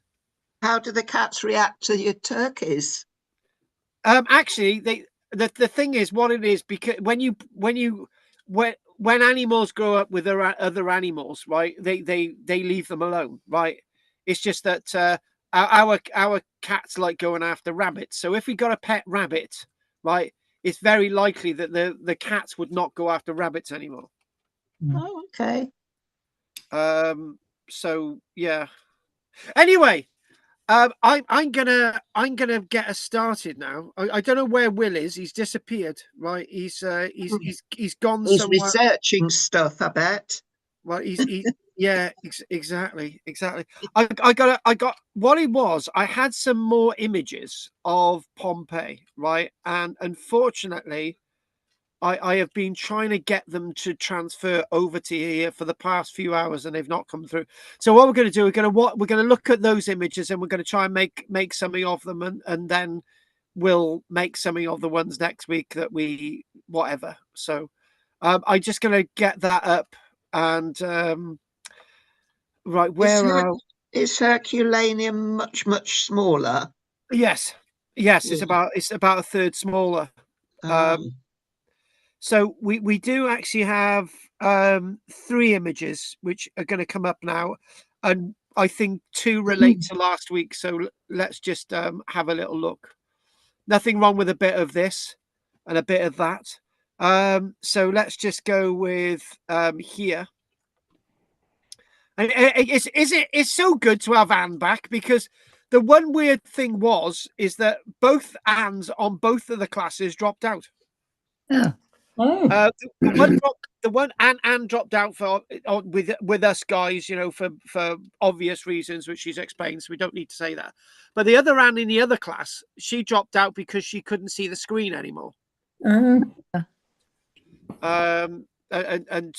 she was sick to the back teeth of being the only woman. Can you see this? Yeah. Yes. Now this is the atypical Pompeii wine bar, right? So obviously there, and obviously this is indication as well of other terracotta pottery that would have held wines and so on. And it looks like you've got some kind of bake oven over in the corner here. One of the things that, if I'm describing this right, one of the things in Pompeii, this isn't to do with this image, but if we had one, they didn't have prisons in Pompeii. What they would do, they would send people to the bakers. And apparently working in a bakery in Pompeii was like working in hell, because one, the obvious, it was really hot outside. One, really obvious, it was hot inside. And secondly, it was the flour, right? Because if you don't have air circulation, right, so you were as likely to die working in a bakery than you would be. It would be far better to go to a prison. So prisoners would be sent to work in the bakeries. I was reading once about how they made flour, and they did it by rubbing it in rocks, and so you got bits of stone in the flour that they made. Obviously that's something that still happens today, to be honest with you. Yeah. But there is obviously, if you, well, to be honest with you, yes, and it's still today. If you're using stone querns, then you're going to get a little. But I know what you're talking about. Yeah. Obviously, if they're using a more harsher quern stones, then you're going to get more grit in them. But there is a point. One thing that I remembered from my history lessons in school was that in medieval towns, there would be somebody inspecting the bread, and obviously to get the weight up in bread, people would deliberately put grit in it. Oh, yeah. If you are found deliberately contaminating the grain with grit, there was harsh punishments. So I just wanted to show you this as an image of Pompeii, but the other one I wanted to show you was this. Now, what you've got is something different. So you've got the curb here, right? and you've got these little stones as well on the side, which you don't see with any other images, which whatever these are, they're not stepping stones.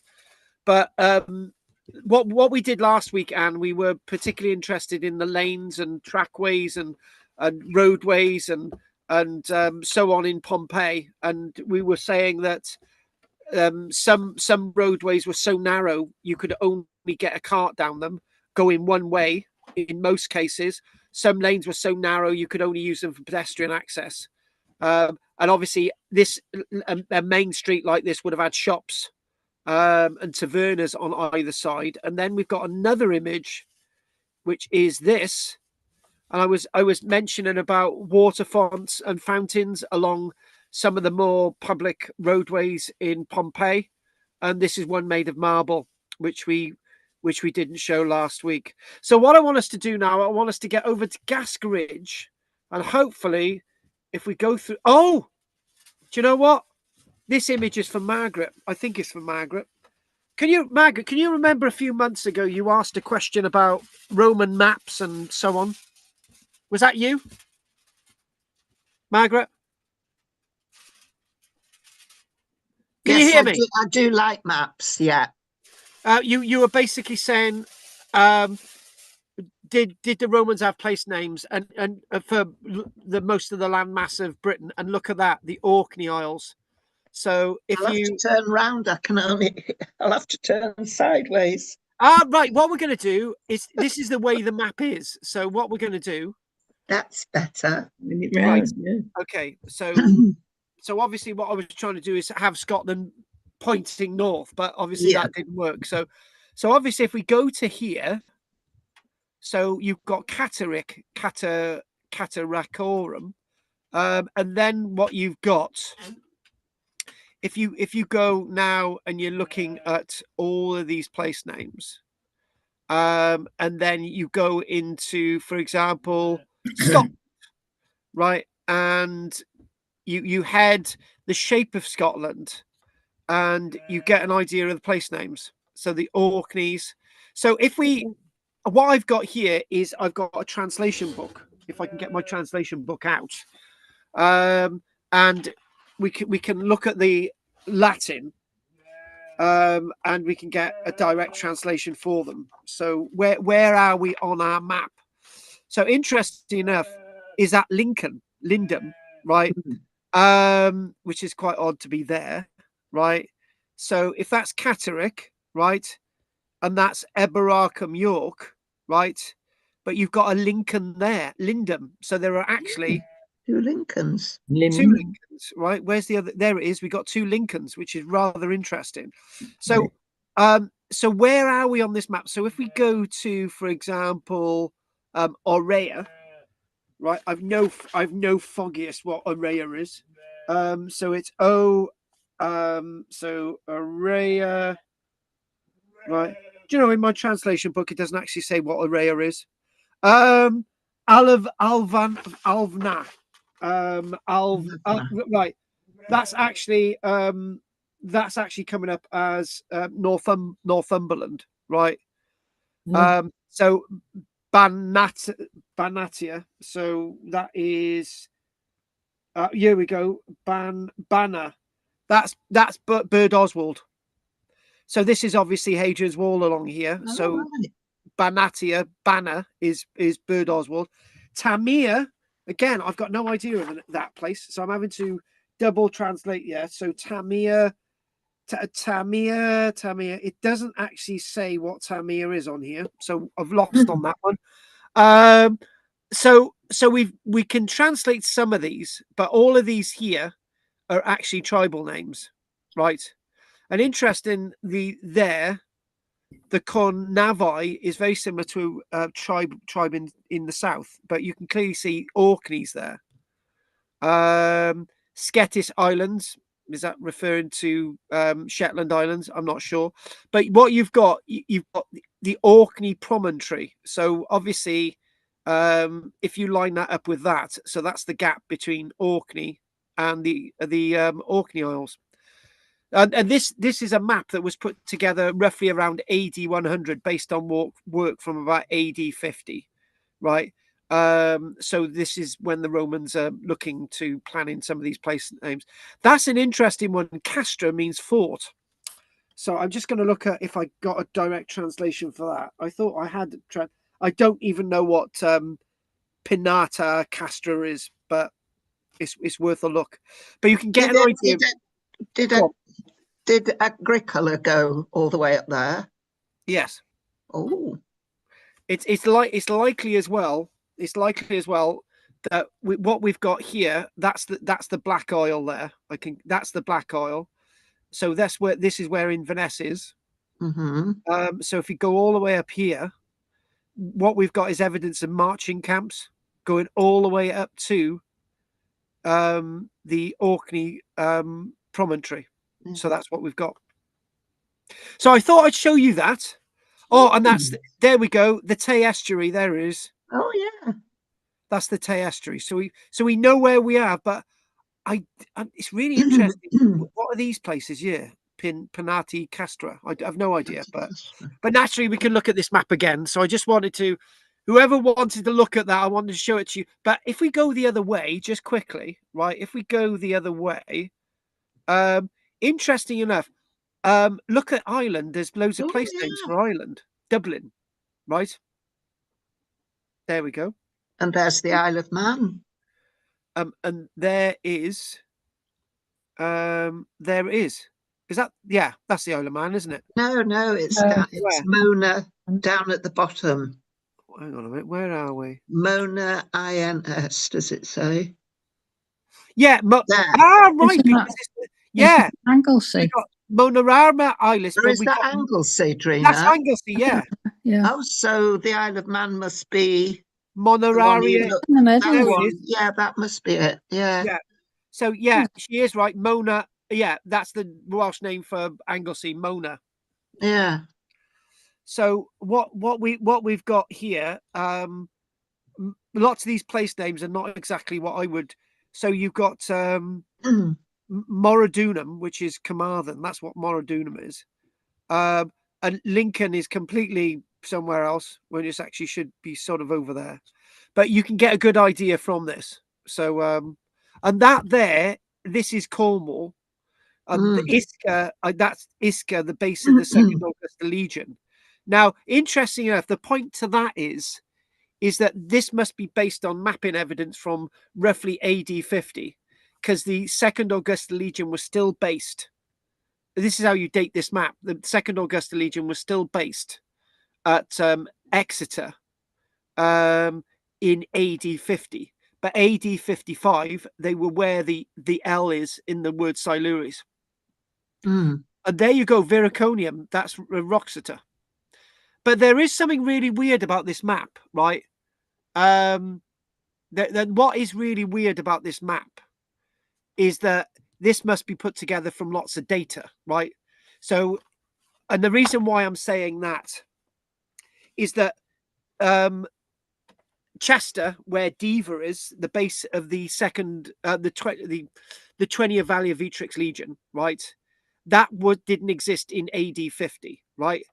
But the legionary, the Second Augusta Legion was based here in AD 50, right? But by the time that this was built, roughly about AD 70, somewhere around there, right?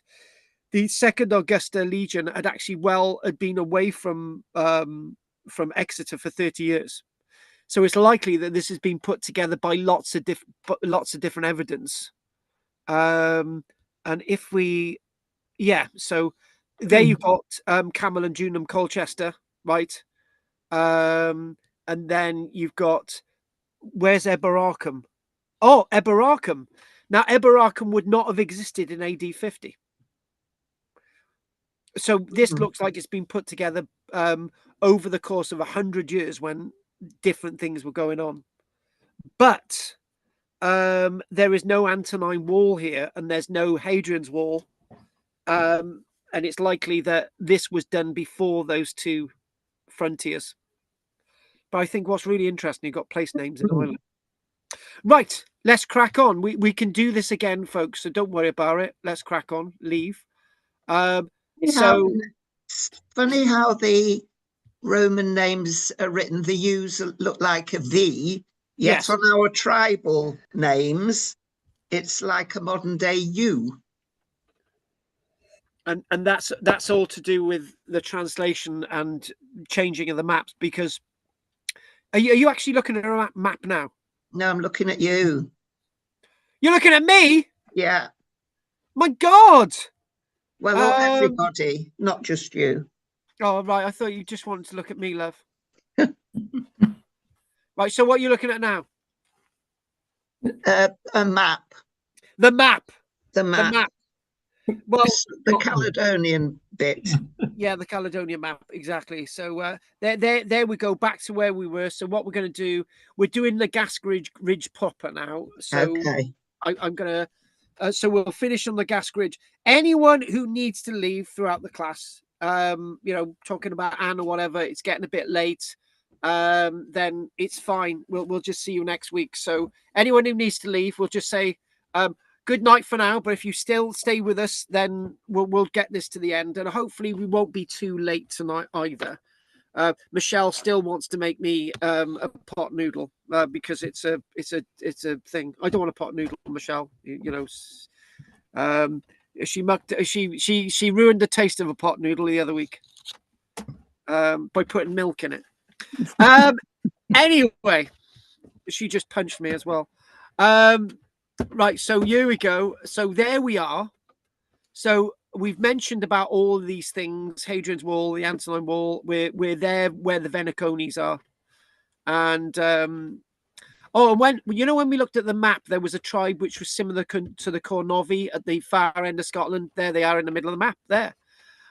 So Gascoigne project. Now, I think what I'm gonna ask is, have you ever heard of this Roman frontier in Scotland, Margaret, other than me mentioning it? No, I haven't. And this is the thing, you see, for me, if I was to ask what is the frontier that probably does more to me than any of the others, I would say the Gascoigne, because it's like, for me, it's something that is not really discussed. It's on the edge. It's different. So my research this week is actually from the a research organization that I used when I was doing my master's degree. So this is directly associated with the Gascoigne. So what we've got, that tower there is basically, you see little versions of this in my own book, Romans in South Wales, right? And Michelle, without knowing that she was making reconstructions of the similar thing, right? She did pretty well, to be honest with you. So we've got signal stations in the south and along the east coast of England, Scarborough and that type of area. Signal stations, we call them. And basically, there would usually be a faggot hanging outside. It'd probably be a flat roof or something, and there'd be faggots hanging, a basket with timber in, and then you would light it, and that would send a message, right?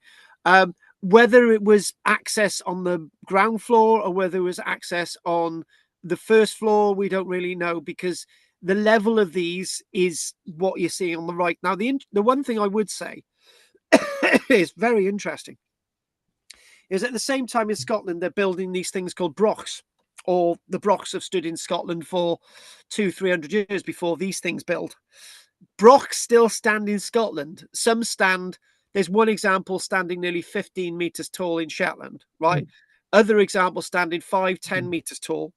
But the point is, not a single one of these signal stations in Scotland stands more than 2 meters tall if you excavated them from ground level. So what does that tell you? Building out of dry stone, buildings outlive, right, structures built like this in the Roman period. They really do. So the Gascoigne system, here we go, was constructed sometime, this is willy-nilly, sometime into the AD 80s or thereabout, right? And we've got quite a nice little bit of information here, so hopefully we can get through it all. So if we go to there, we're loving it. we're loving it. This is what excites me. So this is a period which this is terminology that I don't usually use, but we'll use it. This is a period known as the Flavian occupation of Scotland. So it's before the Antonine walls constructed. It's before Hadrian's walls constructed. In fact, it's 40 plus years before Hadrian's walls connected, and you can see that it goes all the way from sort of Glasgow, Stirling, all the way through to this sort of frontier here, the Gask Ridge.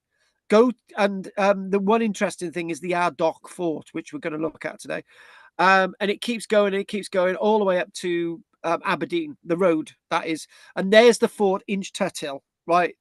And you can see the Tut Hill. It's spelt with one L actually on this one. It's usually spelt with two, but so we look today at Arddoch Fort, right? And this is part of a fortification system which approximately follows the boundary between Scotland's lowland and mountainous highlands. So in other words, all here is the south and all there's the north. Easy, right? That's it. So when you describe Roman era Britain and you say north and south, right? This could all be the north and all south of you is the south, if you want to look at it that way. So what it is, it's a net. If you go with the scale up there, it says towers. So all of these are towers. Now we don't know, we haven't found all these towers. And interestingly enough, my Gask Ridge really stops at Bertha Fort, right? But it may actually continue, right? These are being numbered, not in the way that they were built. There's probably about 50 or 60 of these things, maybe more. But if you want to think about the Fosse Way, what we're talking about with the Fosse Way, and to give you context, we got the road from Exeter all the way to Lincoln is called the Fosse Way. It's like a raised boundary. It's like a raised road. So south of the raised road is Roman era Britain, and north of the raised road is those people. And when you think about the M4 today, the M4 corridor, you know what I'm talking about. So what we've got the Highland Line. It's described stretching from Clyde to Strathmore. There is debate whether the Gask system represents a proto-frontier, an early frontier, a way of dividing Britain. In my book, I think it does, right? So the archaeologists writing this of using language which I think we would agree with. They're saying that these represent a Roman military earthworks in Scotland, right? So if we refer to Hadrian's Wall as a Roman military earthworks without saying it's a defensive frontier or a division, right? If we refer this to a Roman military earthworks, then it's fine. So we're going to look again at that sort of fort at Arddoch, which is the best, one of the best excavated Roman forts in the whole of Scotland. It really, really is. We've got some really nice archaeological evidence from it. So Arddoch is located north of a place known as Bracco Village. Margaret knows it well, and comprises a rectangular area of around 2 hectares. Now, a hectare is 2.5 acres. 1 acre is basically a small football ground. So basically, this is 5 acres. This is a large area. It's a complex ditch and rampart system. And again, lots of this stuff we'll be looking at. Again, look at it. It's I tell you what, that's orgasmic to me as an archaeologist. I could fall and scramble over that all day. Any offers, folks. So what we've got is this can be described. It's far better than Richborough, actually. This comprises it says this is the best and most impressively preserved Roman forts sort of in the north of Scotland. Well, when I say north of Scotland, in the north, there are 5 sets of ditches, and most of these survive up to 2 meters in height. So obviously, if you think about the depth and the height that these went, maybe they're 6 meters. You know, it's amazing. So this is not an Iron Age hill fort. This is a Roman fort, right? And then you can get the idea. So in the 1800s, all Iron Age. No, let's not get tongue tied. All Iron Age earthworks in Britain were described as forts, Roman forts, as in hill forts. So therefore, that's why they became known as hill forts, right? Because they were all thought to be Roman, when in fact they're not. But this is actually a fort, a Roman fort. Okay.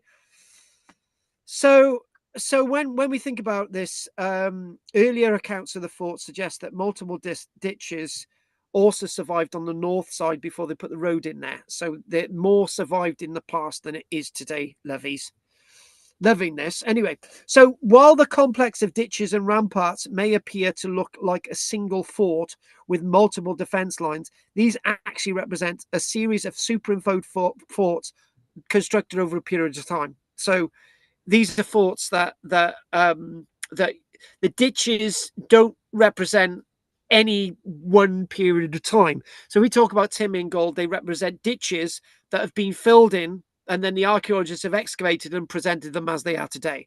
So that's not what it looked like in the 1600s, right? So in other words, what we're presented with is all the ditches from all the forts. So the last phase of what this looked like is not what we're seeing today, right? This is all the history, right? So that that brings us back to another point I keep making, right? And this is one thing I've been banding on about, Anne, that you've missed. Reconstructing archaeology. When you reconstruct archaeology, should you actually indicate what's being reconstructed and what isn't? I believe yes. So maybe, but when they were excavating all these ditches, presenting them, they didn't know that archaeologists in the future would like to know what it looked like when it was originally found before they excavated it. So there we go. So this itself, when we think about the noughties, the late noughties, right? This idea of Flavian forts, you know, the Flavian Roman dynasty, which we'll talk about, after when we go to the questions. When we are going to take a note of that, the Flavians. We'll mention that after the end. We'll do that at the end, otherwise we just get lost a minute. So so what we've got all that stuff going on before AD 100, and then we've got loads of stuff going on after AD and around AD 160. So this is north of the Antonine War. Remember that. So what is this gas gridge? You know, well, how is it still operational when this thing's there? And you're thinking, well, it's further north. How are they supplying it? And you're thinking all those questions, and it doesn't make sense. It makes sense if you think of Scotland not being those barbaric Mogadons. You can't call us Scots a Mogadon. We're Mogadons, but you know what I mean. They're not all these warrior type people, because if they are, this wouldn't have remained, and they would have just closed it down. So the one thing about this is that the way you read this fort, and this is how you read forts in Roman era Britain. Roman forts in Roman era Britain were usually bigger than they were later on, right? So the furthest most defenses represent the earliest fort, and then the one in the middle represents the final fort, right? This is the same with Cardiff Castle. When I don't know if any will know what I mean. When William Burgess, architect for the third Marquess of Bute, was excavating the Roman fort at Cardiff, the Roman fort displayed at Cardiff is only a quarter of the size of what the Roman fort was originally at Cardiff. And will tell you that the Cardiff Castle, which is then built on the walls of the castle, is pretty big in Cardiff, right? But imagine that 4 times bigger. So there we go. So interestingly, the smaller the fort, the later it is. That's what we saw at Cardiff as well. So here we go. This is interesting, right? So let me do facts. 2.5 acres, right? 2.5 acres of the fort were excavated between 1896 and 1897, right? As an archaeologist, if I had a fully funded excavation team, right, it would probably take me 20 years to excavate 2 acres, right, with all the resources. So you can imagine they excavated half the fort in 2 years, which means that a little bit of stuff was lost in the translation, folks. So they excavated all these ditches and stuff, and they're finding all this stuff. This found evidence of long and narrow internal structures, statues of Lloyd George, barracks buildings. These clearly belong to different periods some built on top of each other. This is one thing that we find. Just forget about the thing about different forts being built, different sizes and stuff. The usual rule with a Roman barrack is if it's made of timber, it's demolished and rebuilt every 7 years, right? Simply because me and Michelle knows that if you build a structure and you've got wattle and daub on the walls, it gets worn down and you bang things up against it. And so these barracks were usually rebuilt over. So you've got internal structures, loads of barracks built over a long period of time, and you could basically say, oh, this is like it's temporary, isn't it? But it's not temporary if you rebuild in these barracks, up to a dozen times on top of each other. But some eventually become stone, so stone barracks. So that's interesting. And it's likely that the stone barracks were actually built within the fort itself, right, in the later period of the site's use rather than in an earlier period. So you might think that the earlier stuff was stone and the later stuff was timber. It's the other way around. The earlier stuff was timber, timber, timber, timber, timber. And then the later stuff by the AD 160s was stone. And you're thinking, hang on a minute, this doesn't make sense. So maybe they built them out of stone because there was more of a perceived threat. I don't know. Just chucking that in there. So going back, somebody's going to find the image in a minute. And it's not this one I want you to do, Will. Are you waiting for the next image, Will? Go for it. Not yet. So they've done geophysics on this whole site now, 2016. They also detected long linear structures within the fort, which both matched with the positions of buildings recorded in 1898 excavations and distinguished between timber and stone structures. So geophysics confirmed the archaeology that had been done in 1896. And this is the image that Will has to colour. Will, there you go. Margaret, doesn't that look like Will? Is anyone there? Yeah. Yeah, I said yes, it does. Even Drina says it looks like Will.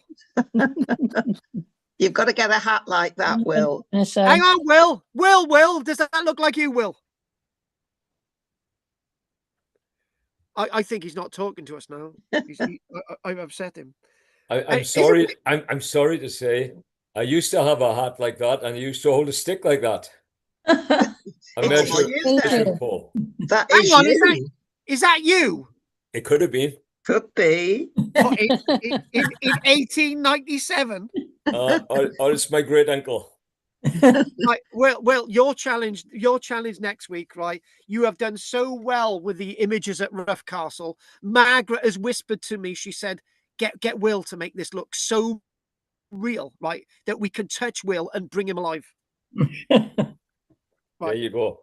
It's your challenge. So what you can clearly see, you can see something really interesting. You've got the earthen rampart there, but there's a stone base, or that's actually covered in something stone from an earlier period, right? So that might actually cover an earlier phase, which is classed as rough stone paving, but that clearly looks like a wall. So unfortunately, the archaeology wasn't done at the level that we would do today. If I was excavating something like that, right, I would need a team of about 5 people with experts, and that would probably take me about 2 weeks to excavate. So that was probably done on the Wednesday afternoon. So, but we can't criticize these people because we got some information anyway. So additionally, we'll go back to Will in a bit. So what we've got, there's our Ardagh, right? And look at this. This indicates other forts, right? So in other words, there was a lot more going on my gay abandons. So it's likely that one on the right there with the hand, that's probably a Roman legionary fort as they're marching off, right? That's a lot, right? So additional enclosures are also present outside of the fort, to its north, to its sort of north is pointing that way, so sort of north. It's got a river with it as well. So river Calc, can't work it out. So anyway, let's crack on with my notes. So the enclosures comprise substantial annexes containing a possible earlier fort and series of 5 overlapping temporary camps.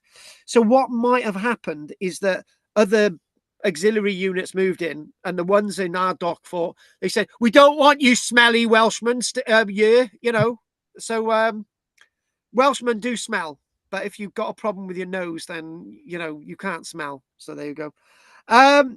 So basically, it's talking. It's going. Where is it? It's on me. It's on me. Reconstruction. Right. It's saying here. It said, watchtower is also present on the east side of the defences of the largest temporary camp. So never eat shredded wheat. So the largest. So that's going to be. That's going to be no. I don't, never. That's going to be the east, isn't it? It's not actually shown on the. So anyway, and basically they're saying that the first watchtower, which is actually in the reconstruction, which is over there. So this is that massive camp thingamajig, and that's the one at our dock. That's it there. It's not actually in that plan, which is a shame, but that's likely to be the first tower along the Gask Ridge. So what they're saying is rescue excavations in 1997 in response to extensive rabbit burrowing revealed that this watchtower was defined by a circular double ditch, which you can clearly see. 1, 2, right? Within which was a turf rampart and central timber tower represented by 4 post holes. What? It's a big building represented by 4 post holes, surely. And what they're saying as well, if we go to, I'm not really sure that this is correct because it doesn't tie in, but they're saying that the temporary camps and all the rest of it around here cover an area of 52 hectares, which is a lot, to be honest. That's a big area. And they're saying that's actually an oven there. There's an oven. That's an oven in the defences. So what they're saying, if we go back to, let's just, there's not much images on this at all, but so the concentration of archaeological remains around our dock arguably represent the best preserved Roman military complex surviving in Scotland. Wow. That's a big statement, and I've said that. So images of the fort regularly appear in general accounts of the Roman occupation of northern Britain, and the excellent preservation of the fort and parts of the group of temporary camps to the north, combined with the superimposed presence of Flavian, Antonine, and possibly Severan constructions. Now, when you think about the Severan, right, we're thinking about Septimus Severus, right? So we're going into 211, and we're going into Caracalla. We're going into the reign of Caracalla. We're going into 212, 213 until the death of 217 of Caracalla, right? So that means that this fort in Scotland at our dock, right, is beyond the Antonine Wall, is beyond the Hadrian's Wall, but is still in operational use, and that is really, really strange. Right, and obviously the area around our dock is basically scheduled and protected ancient monument. So if we think about, again, it'd be nice to actually come back to this again. We'll keep with this image. So there have been a number of finds. Will be ending in about 10 minutes. Recovered from our dock over the years, resulting from targeted excavations, chance find, and as a result of animal burrowing, i.e., in the watchtower in the signal station. These finds have to be dated from the about the AD 80s into the Antonine period. They've got examples of denariuses, Samian sherds, which would have dated from the 120s, a ring associated with the goddess of Fortuna. And by the way, there's all sorts of things in these packs that I'm sending out. Yeah, perhaps the most significant of these finds was discovered sometime towards the end of the 1600s. A tombstone bearing a Latin inscription and the name of one of the soldiers who occupied the fort. Right now, as we get to the end of this description, this thing is amazing. This Latin inscription, which I haven't got with us today, but maybe we can have it again, right? But this Latin inscription goes, it might not actually survive, to be honest with you. But anyway, the inscription on there says, "To the shade of the late Ammonius, son of Damio, a centurion of the first cohort of Spaniards, Hispana, who served for 27 years. His heirs set this up. And you're thinking, that's really interesting. However, little else can be said about Ammonius, but the memorial now on display on the Hunterian Museum provides a remarkable direct and humanistic link across the span of 2,000 years to someone who lived and died at Ardagh Fort. And when you think about it, this person is linked to 27 years service and obviously served for 27 years. How long did he live after that? And, you know, and he's obviously from Spain. Amazing. And it's likely that if you're talking about him from Spain, it's likely it may have been a legionary rather than an auxiliary, because some legionaries did come from Spain. It's difficult. We're not going there, but so just finally, if we go back to the original thing, right, and we're looking at this. So again, that's the large sort of reconstruction of the fort, and sort of this is how it goes, and this is all the quarrying around and that. So if we go back to that again, and maybe, yeah. So due to its excellent state of preservation, the site of Ardagh has been known for centuries, and there have been numerous accounts and plans of it have been made over the course of this period. And what they've got, a medieval chapel built within the fort itself, attests to both the recognition and exploitation of the fort's prominence throughout history. Its significance now is recognized through its status as a scheduled ancient monument, and it's remarkable in that it tells us of Rome surviving in Scotland and being in Scotland, having a presence in Scotland for a long, long period of time. So if we want to think about the Romans in Scotland,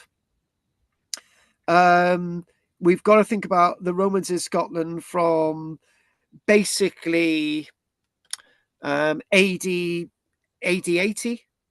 all the way through to AD 120, right, which is a period of 140 years that the Roman military was in the depths of the border between lowland and upland Scotland, right? The north was in fact the Grampian Mountains, and the south was everything south of Ardagh and the River Tay. That's a really interesting point to make.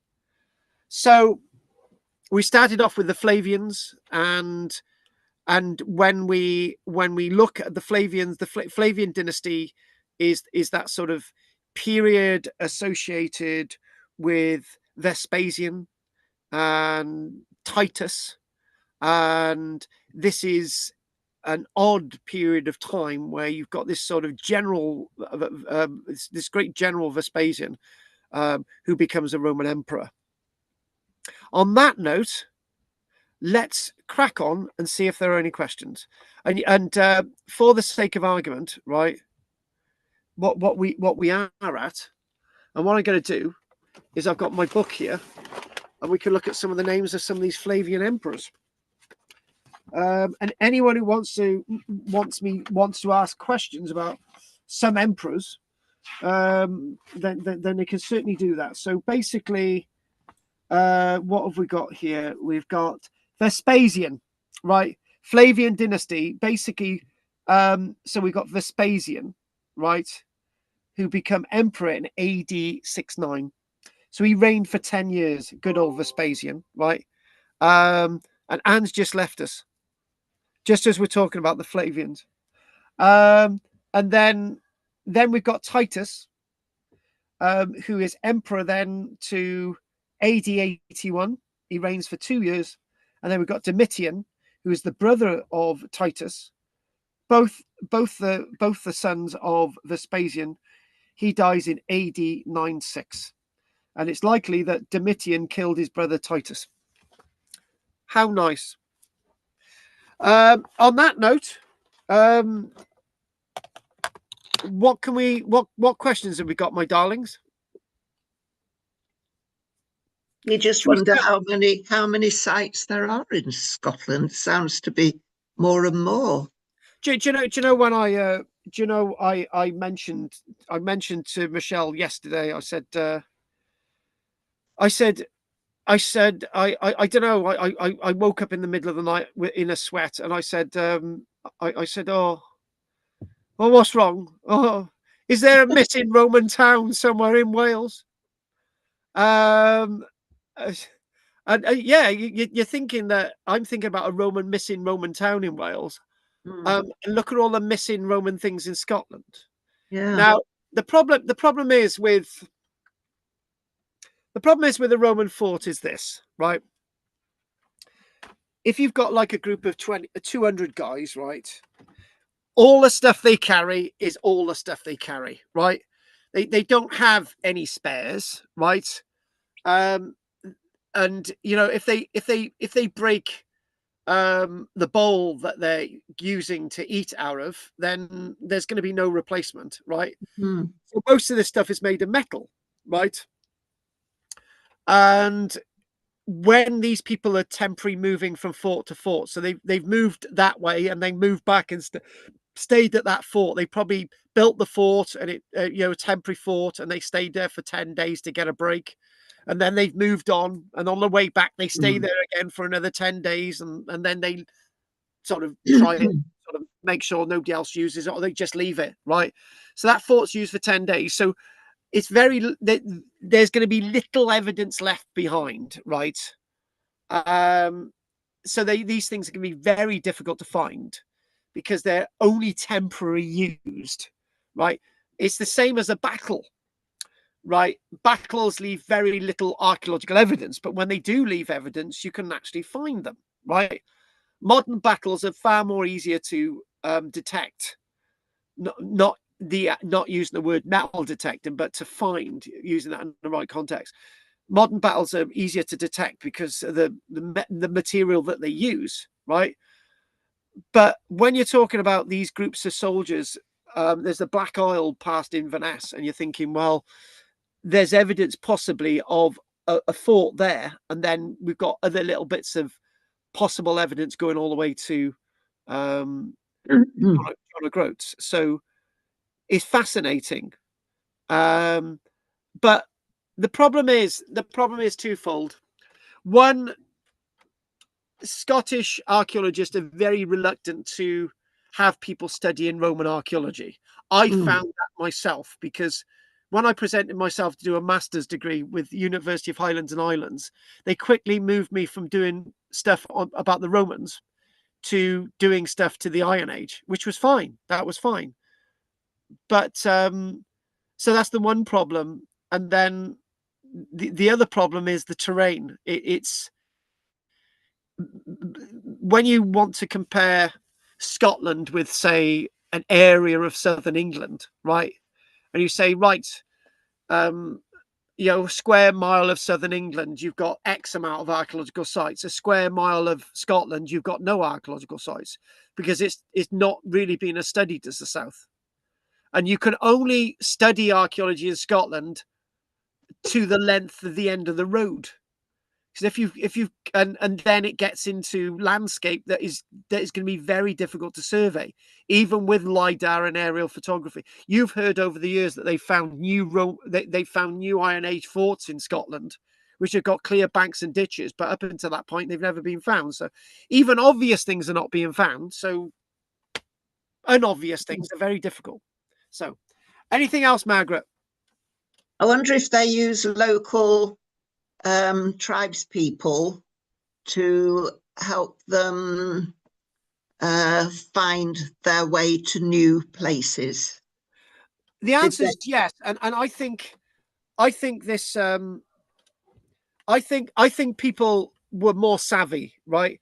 They knew they could exploit the Romans more than the Romans could exploit them, right? So if the local people cottoned on to the fact that you know, if you go around killing Romans, you're going to end up with your whole village burnt, then you're not going to do it. So you're going to be friendly with the Romans. You're going to trade with them. You're going to barter with them. And sooner or later, they're going to go away. And that's exactly what happened. The Romans didn't. I think the real answer is if you understand if you're fighting people all the time, then you're just going to get your back up. Yeah, Margaret, you've known this. If you're in an argument, I'm not saying you're an argumentative person, but if you had been any time in your life, and if you have an argument, then it escalates and it escalates and it escalates and it goes on and on. If you're going down the road and you say hi to someone and they say hi and they go off, then you've got no argument. Mm. If you wander down the road and somebody ignores you and you ignore them, then there's no conversation. There might be friction in your head. So if you think of history like that, if there's no friction, then people leave each other. People, they leave each other alone. And we do actually see that in Roman era Britain. We see, for example, in Anglesey, there's Iron Age villages in Anglesey, which are doing extremely well. There's Traekerry on the Llŷn Peninsula, which is that bit that sticks out in Wales below Ynys Môn, the Isle of Anglesey. There's a whole massive fort there, which an Iron Age site. And as long as they're not doing the Romans any harm, then the Romans just let them go on with it. Mm-hmm. It's when you start kicking ass, my French, that you get problems, right? Yeah. And my problem with the Battle of Mons Grappius in Scotland is it doesn't make sense. There's this massive battle where 30,000 Caledonian warriors get killed. One, there's no evidence. There's no Roman casualties. And at some stage, Agricola was withdrawn from Scotland. And he went back to Rome, and that was basically it. That was his career over, right? And you could say silly archaeologists like me saying that there might be evidence to say that the Romans managed to send an expeditionary force to Ireland, but nothing happened. We said the same about Caligula. Yeah. If nothing happens, then there's no evidence. It's like saying to a police officer, "Oh, I drove down the road. This guy waved at me. I waved back." And the police officer is going to go, "Yeah, and? Well, what happened? Nothing." Well, there's no evidence. Well, but there was 2 cars driving down the road. But who cares? Was it Tacitus that wrote about that battle? Is that where we get the information from? I am not exactly sure. That can be a homework for next week. Remember, we're not really doing history, but if you want to get that little, taster, yeah. I'm just wondering if there's no archaeology there. There's no archaeology.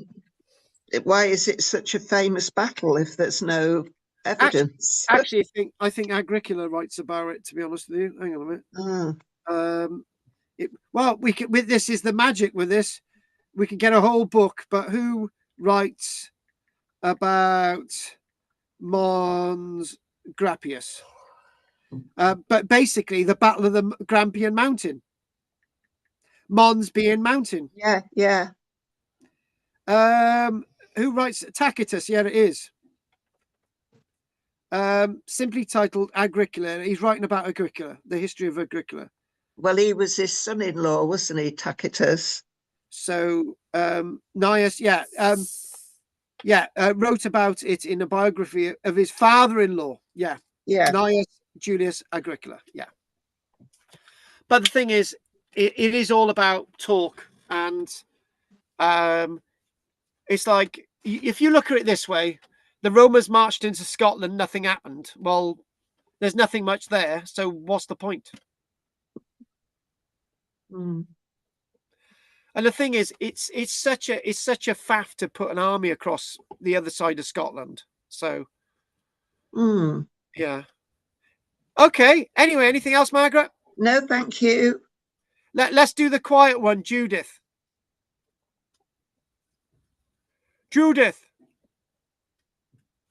I think Judith she's curled up around her dogs. One more time, Judith. No, she's not there. Right. Right. Let's do Will and then Drina, and that's a night. Right. Will. I just make a comment. Pin that there. Latin related to Pinea, which means pine cone. There is a pine cone point near Dunkeld. In Scotland, Kingussie, Dalgousie, Altnagutas, and Glackagutas all refer to pine meadows, pine hollow, somewhere within 55 kilometers to 80 miles of Ardagh. So you might find it relates to pines. There you go. Oh, well, fair enough. There you go. Pinus Scotia, Scots pine. Yeah, that's it. There you go. Anyway, thanks for that, Will. You got your homework for next week. Best of luck. Yeah, I'll send it to you in a few days. Good. No rush. I want this nice twinkle in your eye as well. Right. And you can even blow it up to give more scale. So there you go. We'll put a bit of a Scots thistle on there if you want, like it. I might even transpose my own face onto the guy that's sitting in the trench. Oh yeah, do that. And that is archaeological evidence that you were there. Job done. Yeah. There we are. But what you need to do, you need to have a little mobile phone sticking out your back pocket to prove time travel. I could do that too. Make sure it's an iPhone 18 Pro Max, which hasn't even come out yet. No, I could have an iPhone. I could have a Galaxy 9 in my pocket showing your face on it. That would be even greater. Oh, yeah. Wow. Wow. My God, my head's We were both there. What? Do it. What? What? Right, I don't know what you're talking about. Right, anyway, okay. Drina, anything from you? Well, it's going back to Pompeii. If these things that they hold wine in, I've forgotten what they're called. Amphora. Thank you. They must have been heavy. How do they get the wine out? Would they dip ladles in, or would? Oh they my God, not this one! Sorry. I'm just sending a message to Judith to say, "Where are you, Jude?" Right, where are you? Right, okay. Now we've had this one before because, oh my God, we had a whole bloody thing about. Oh no, we had a whole thing on this. Oh God, help me, Margaret. What was the conclusion? Can't remember, but I do remember it was asked before. And we did actually have an answer. Did they use small boys to push it over? They must be small boys. Oh, hang on. So we remember the way they were actually stored. Yeah. On the side with the stoppers in the lids, right? Yes. So these are very, very heavy things indeed. And it would have been very difficult to have used ladles because obviously the shape of them, right? Yeah. I just come up with a novel way of getting liquid out of an amphora. You used a straw. No, no, it's called displacement, right? You get little bits of gravel, right? Oh, yeah. And as you put the gravel in, the liquid comes out, right? Or you could even put little pellets of sheep shit, and you put them in it, and it comes out.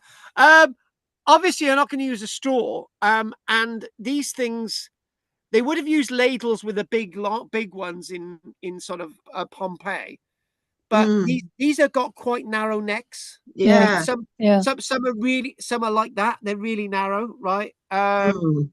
So you're not going to put them upside down because they're too heavy, right? And obviously because of the shape. Oh, do you know what? I'm gonna write what we're gonna do. We got to have an answer to this now, right?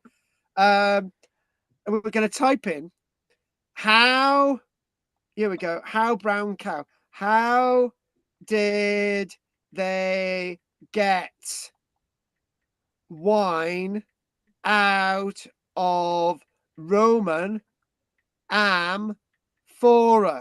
It's probably going to say I don't know. Right. While you're thinking of that, Carl, I'm not thinking they're going to do it. Comment. When you said about soldiers going to war, remember, the women and the children tended the flocks. They cut the crops, and they did the work. Women didn't sit on their butts by the fire all through the year. They were out working. And from 6 years of age onward, kids would have been looking after the cows. They would have been milking the cows.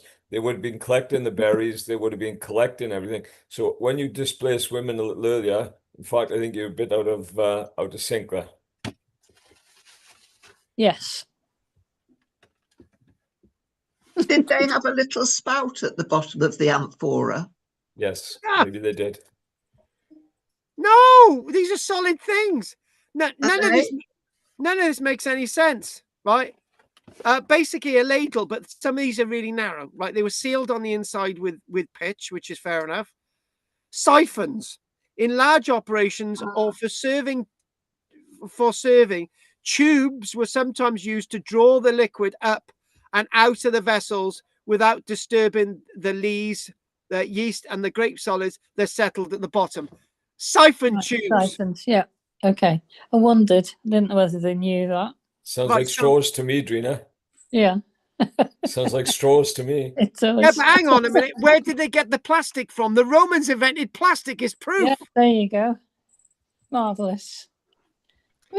So in other words, siphons were so they what they would have had little boys with pursed lips, and they would have gone, and they'd gone like that, right? Go on, do the next one down there. Oh my God, this is sour, Graham. This is rotten, but tough. Do the next one. I think I have to do the lot. This is oil. Dead. This is petroleum. This is sulfuric acid. Well, that's it, really. It's good. Yeah. Okay. Thank you. It's my pleasure. We worked out siphons, which is totally different from a straw, Will. Right, okay. Right, Judith. No. No, it's not there. Is she not? No. No. She's switched on, but she's not at home. She's not at home. No. On that note, folks, is there any other questions? And I will. I think we'll send out one of the packs shortly. Good-o. Now, don't forget, there's going to be a Queen Victoria stamp in these ones, right? Yeah, it'll be in a little packet, and basically that's the whole point. It's like an overall history pack type thingamajig, right? So, and the bag of coins is like a mixture of different types of coins. No, there's no Roman coins in there, sadly. Oh, that's a shame. There's reproduction medieval ones, though. Yeah, that'll do. And a statue of Lloyd George, I've no doubt. And a statue of Lloyd George. Yes. Yeah, I knew it. There he is. There he is. We do look similar. We really do. We do. Yeah, that brow there. And he's got stickety out ears. Michelle, have I got stickety out ears? Yes. Yeah, and a stickety. Have I got a red nose? Yes. And he's got a red nose. It's a good job done. Yeah, could be you. It could be me. It could be me. And he talks a lot. One final thing. I've decided to do some more pirating this year, and I'm going to get a big beard. So for Christmas, I can actually have my real beard, and I'm gonna bleach it white. Oh gosh. So or I'll just give the work to. Looking forward to seeing that. Yeah, it'll be good. I'll start to look more like a tramp, but that's life. Right, okay then. It's so good to see Anne tonight. So I think I'm just gonna have one last look at my list. Yeah, that's it. We've done that, and Flavian, we've done that, and we will crack on. And when we do some more role play, right? Collecting dung from the streets. Yeah. Right. Yeah, that's what we could do. Margaret, what we could do when I come up, when I do come up, right, which will happen, right? What we're going to do, I can get a toga, and you can get like a toga as well, right? And we'll do a talk, right? And we'll and you can come up, right? And we can have like a little bit of a play, where we have an argument about whose dung that is in the street. Yeah. Yeah, write a script. Yeah, we will. Okay, finally, we'll ask if Judith's there. Judith, are you there? No. All right then. No. Okay, and one last thing. One thing I didn't do tonight was to find out if anyone's got any comments to make. Right, see if anyone's got any comments. Sometimes there's loads of comments on you, and I just don't read them. I'm sure Will was on the other week. Hang on, see if there's any comments. Any comments here? Nope, there's no comments this week. Fair enough. Fair enough. All right then. Well, we're going to call it a night then. Okay, thank you. It's good. So we'll say good. Thank you, Margaret. So we'll say good night to Margaret, Drina, Will, and Judith, and everyone else who knows me. Good night, So, all. Okay, bye. Good night. Bye, Bye. everybody. No night, guys. Bye. Bye, bye. Bye. No night, guys. No night. No night. No night. Bye. No night, guys.